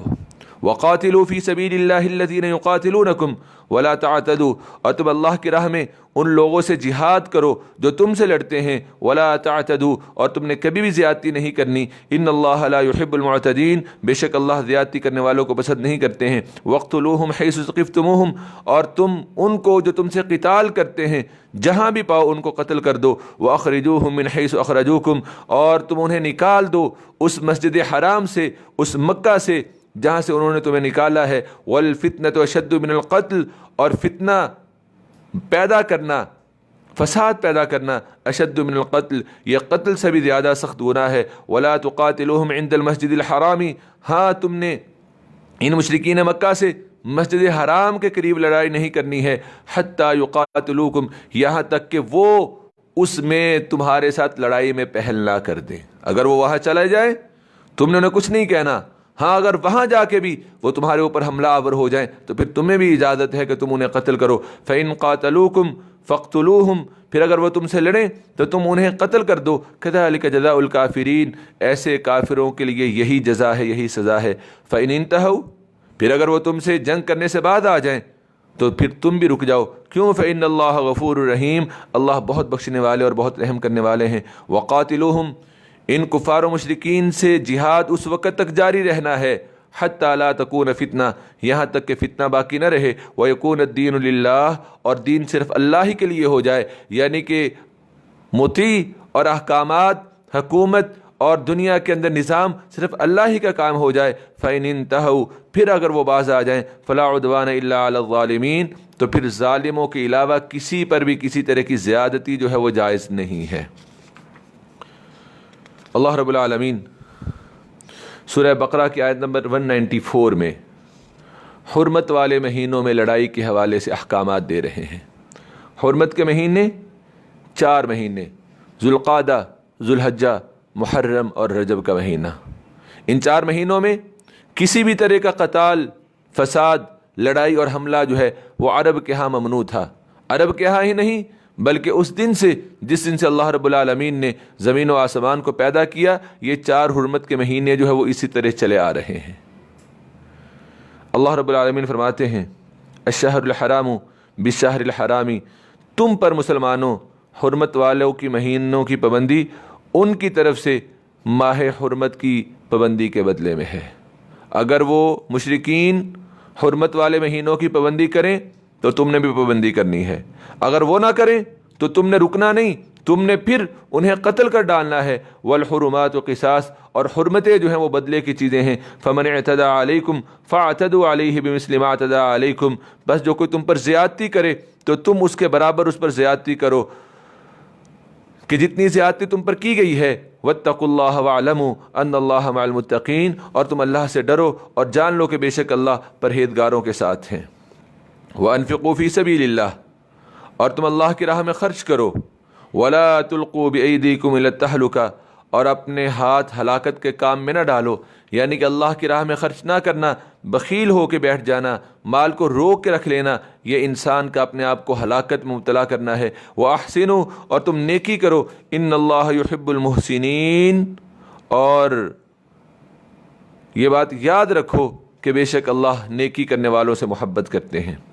وَأَتِمُّ الْحَجَّ وَالْعُمْرَةَ لِلَّهِ، حج کے احکامات اب یہاں سے شروع ہو رہے ہیں، اور اس آیہ مبارکہ میں اللہ رب العالمین نے محسر کا ذکر کیا ہے۔ محسر اس کو کہا جاتا ہے کہ جب وہ راستے میں جا رہا ہے اور اس کو بیت اللہ سے پہلے جو ہے وہ روک لیا جاتا ہے، اب اس کے لیے جو ہے وہ کیا کیا جائے۔ اور یہ آیت سن 6 ہجری میں اس وقت نازل ہوئی تھی جب رسول اللہ صلی اللہ علیہ وآلہ وسلم مدینہ سے آئے تھے عمرہ کرنے کے لیے، اور مشرکین مکہ نے آپ صلی اللہ علیہ وآلہ وسلم کو روک لیا تھا۔ اس موقع پر اللہ رب العالمین نے پوری سورہ فتح بھی نازل فرمائی اور اس چیز کی اجازت بھی دی کہ تم اب اپنی جانوروں کو ذبح کر لو اور اپنے سروں کو منڈوا دو اور احرام جو ہے وہ کھول دو۔ تو محسر جسے روک لیا جائے یا کسی وجہ سے رک جائے، پھر اس کے لیے کیا ہوگا کہ وہ وہیں پر اپنا احرام کھول دے گا، جو قربانی کے جانور وہ ساتھ لے کے جا رہا ہوگا ان کو وہ ذبح کر دے گا اور اپنے سر کو جو ہے وہ منڈوا لے گا، اور عورتیں جو ہے وہ اپنے بالوں میں سے ایک چٹیا جو ہے وہ چھوٹی سی وہ کاٹ لیں گی۔ یہ احکام اللہ رب العالمین نے یہاں پہ بیان فرمائے ہیں آیت نمبر 196 کے ابتدائی حصے میں۔ وَأَتِمُّ الْحَجَّ وَالْعُمْرَةَ لِلَّهِ فَإِنْ أُحْصِرْتُمْ فَمَا اسْتَيْسَرَ مِنَ الْحَجِّ، اور تم حج اور عمرہ اللہ کے لیے پورا کرو۔ فَإِنْ أُحْصِرْتُمْ، پھر اگر تمہیں راستے میں روک دیا جائے، فَمَا اسْتَيْسَرَ مِنَ الْحَجِّ، تو جو قربانی تمہارے لیے میسر ہو وہ قربان کر دو۔ وَلَا تَحْلِقُوا رُؤُوسَكُمْ، اور تم اپنے سر نہ منڈواؤ، حَتَّى يَبْلُغَ الْهَدْيُ مَحِلَّهُ، یہاں تک کہ قربانی اپنے حلال ہونے کی جگہ پر پہنچ جائے۔ فَمَنْ كَانَ مِنْكُمْ مَرِيضًا أَوْ بِهِ أَذًى مِّن رَأْسِهِ فَفِدْيَةٌ مِّن صِيَامٍ، اور جو شخص تم میں سے بیمار ہو، او أَذًى مِّن رَأْسِهِ، یا اس کے سر میں تکلیف ہو اور وہ قربانی کرنے سے پہلے ہی اپنا سر منڈوا دے، فَفِدْيَةٌ مِّن صِيَامٍ او صَدَقَةٍ او نُسُک، تو پھر اس کے لیے کیا حکم ہوگا کہ وہ فدیے میں روزے رکھے یا صدقہ دے یا پھر کیا کرے، قربانی کرے۔ امام بخاری رحمہ اللہ نے بیان کیا ہے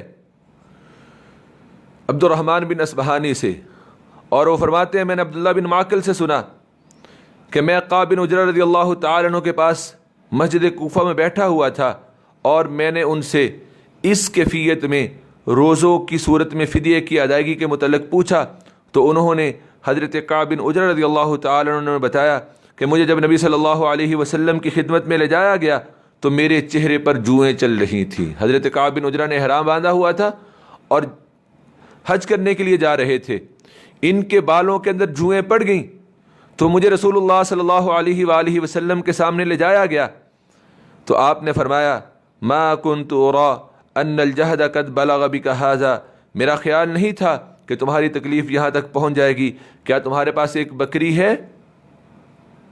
میں نے عرض کی نہیں، تو آپ نے فرمایا 3 روزے رکھ لو یا 6 مسکینوں کو کھانا کھلا دو اور ہر مسکین کو نصف سا کھانا دو اور اپنے سر کو منڈوا دو۔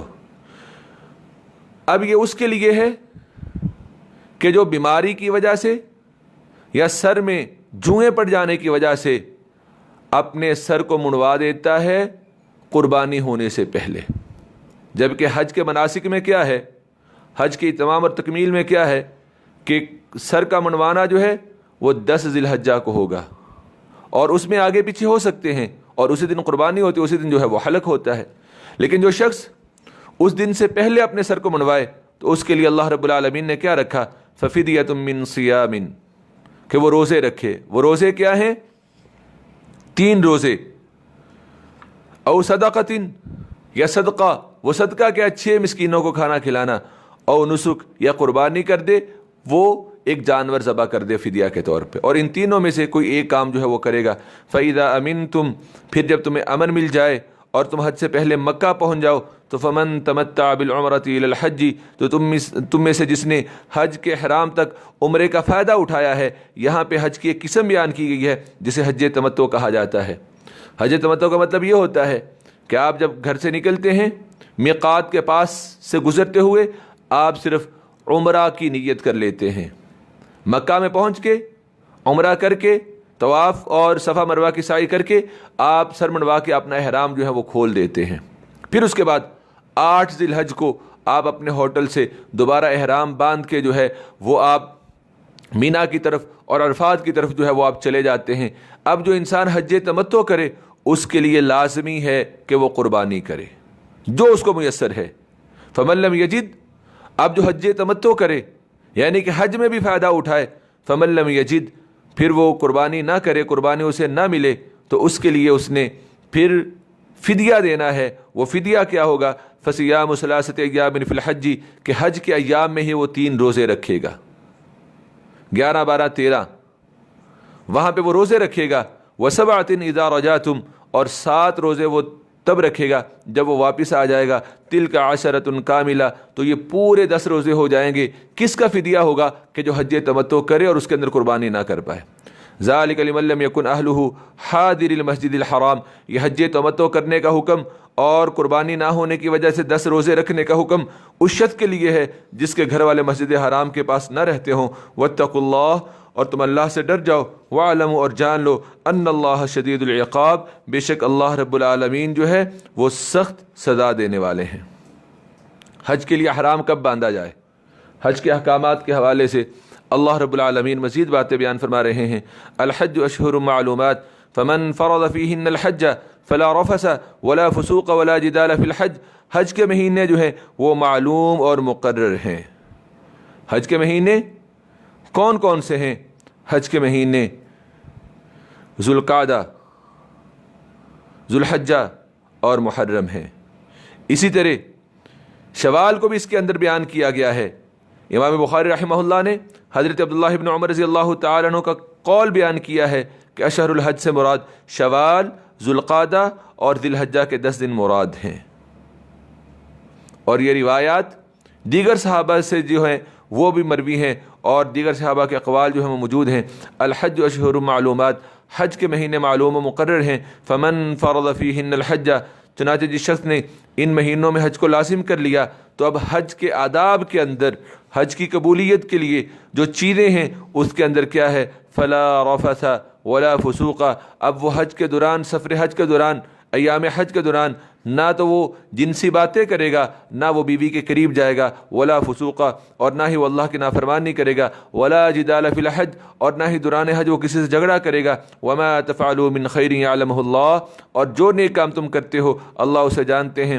وتزودوا، اور تم سفر حج کے لیے زاد راہ لے لیا کرو۔ فإن خیر الزاد التقوی، اور بے شک بہترین زاد راہ جو ہے وہ تقوی ہے۔ واتقونی یا اولی الالباب، اے عقل مندو تم صرف مجھ اللہ ہی سے ڈرو۔ لیس علیکم جناح ان تبتغوا فضلا من ربکم فإذا افضتم من عرفات فاذکروا اللہ عند المشعر الحرام واذکروہ کما ہداکم وإن کنتم من قبلہ لمن الضالین۔ آیت نمبر 198، اس میں اللہ رب العالمین نے حج کے حوالے سے ہی چند ایک احکامات اور بیان فرمائے۔ پہلا حکم کیا ہے؟ لیس علیکم جناح ان تبتغوا فضلا من ربکم، تم پر کوئی گناہ نہیں ہے کہ تم حج کے دوران میں اپنے رب کا فضل تلاش کرو، یعنی کہ حج کے درمیان اگر تم کچھ خرید و فروخت کر لیتے ہو، کچھ کاروبار کر لیتے ہو، کچھ چیزیں اپنے علاقے سے لے جا کے وہاں پہ فروخت کر کے، وہاں سے خرید کر کے اپنے علاقے میں لا کے ان کو فروخت کر دیتے ہو اور کچھ بزنس کر لیتے ہو، اس کی کوئی ممانعت نہیں ہے۔ دوسرا حکم کیا ہے؟ فَإِذَا أَفَضْتُم مِّنْ عَرَفَاتٍ فَاذْكُرُوا اللَّهَ عِندَ الْمَشْعَرِ الْحَرَامِ، حج کے مناسک میں سے وقوف عرفہ اور وہاں پہ ٹھہرنا یہ لازمی ہے، اور جب وہاں سے واپس آیا جائے تو عرفات سے واپسی پر مزدلفہ میں رات کو ٹھہرنا اور مشعر حرام کے پاس اللہ رب العالمین کا ذکر کرنا، یہ ساری باتیں اللہ رب العالمین نے حج کے مناسک کے حوالے سے یہاں پر بیان فرمائی۔ فَإِذَا أَفَضْتُم مِّنْ عَرَفَاتٍ، پھر جب تم عرفات سے لوٹو، فَاذْكُرُوا اللَّهَ عِندَ الْمَشْعَرِ الْحَرَامِ، تو مشعر حرام کے پاس اللہ کو یاد کرو۔ وَاذْكُرُوهُ كَمَا هَدَاكُمْ، اور تم اس اللہ کو اس طرح یاد کرو جس طرح اس اللہ نے تمہیں ہدایت دی ہے۔ وَإِن كُنتُم مِّن قَبْلِهِ لَمِنَ الضَّالِّينَ، اور یقیناً اس سے پہلے تم گمراہوں میں سے تھے۔ ثم افیضوا من حیث افاض الناس، پھر جہاں سے سب لوگ واپس پلٹتے ہیں، وہیں سے تم بھی واپس پلٹو. اور یہ حکم کن کے لیے تھا؟ قریش کے لیے تھا. جیسا کہ امام بخاری رحمہ اللہ نے حضرت عائشہ رضی اللہ تعالی عنہ سے روایت کیا ہے کہ قریش اور قریش کے ہم مذہب مزدلفہ میں ہی وقوف کیا کرتے تھے. اب مینا سے نکلے، پہلے مشعر حرام، پھر مزدلفہ، پھر اس کے بعد عرفات. اور عرفات اہم عمل ہے حج کا، اگر یہ رہ جاتا ہے تو انسان کا حج ہی نہیں ہوتا ہے اور اس کا کوئی فدیہ بھی نہیں ہے. وہاں پہ عرفات کے اندر پہنچنا جو ہے وہ ہر حال میں لازم ہے. لیکن قریش اور ان کے ہم مذہب کیا کیا کرتے تھے کہ وہ مزدلفہ میں ہی ٹھہر جایا کرتے تھے اور خود کو کیا کہتے کہ ہم تو حمص ہیں. حمص ہونے کی وجہ سے تمام عرب جو ہے وہ عرفات میں جائیں گے، ہم عرفات میں نہیں جائیں گے، ہم یہیں پہ ٹھہریں گے. تو اللہ رب العالمین نے ان کے اس عمل کی نفی کی اور انہیں یہ حکم دیا گیا ثم افیضوا من حیث افاض الناس، پھر جہاں سے سب لوگ لوٹیں وہیں سے تم بھی واپس لوٹو. واستغفروا اللہ، اور تم اللہ سے بخشش مانگو. ان اللہ غفور رحیم، بے شک اللہ رب العالمین بہت بخشنے والے اور مہربان ہیں.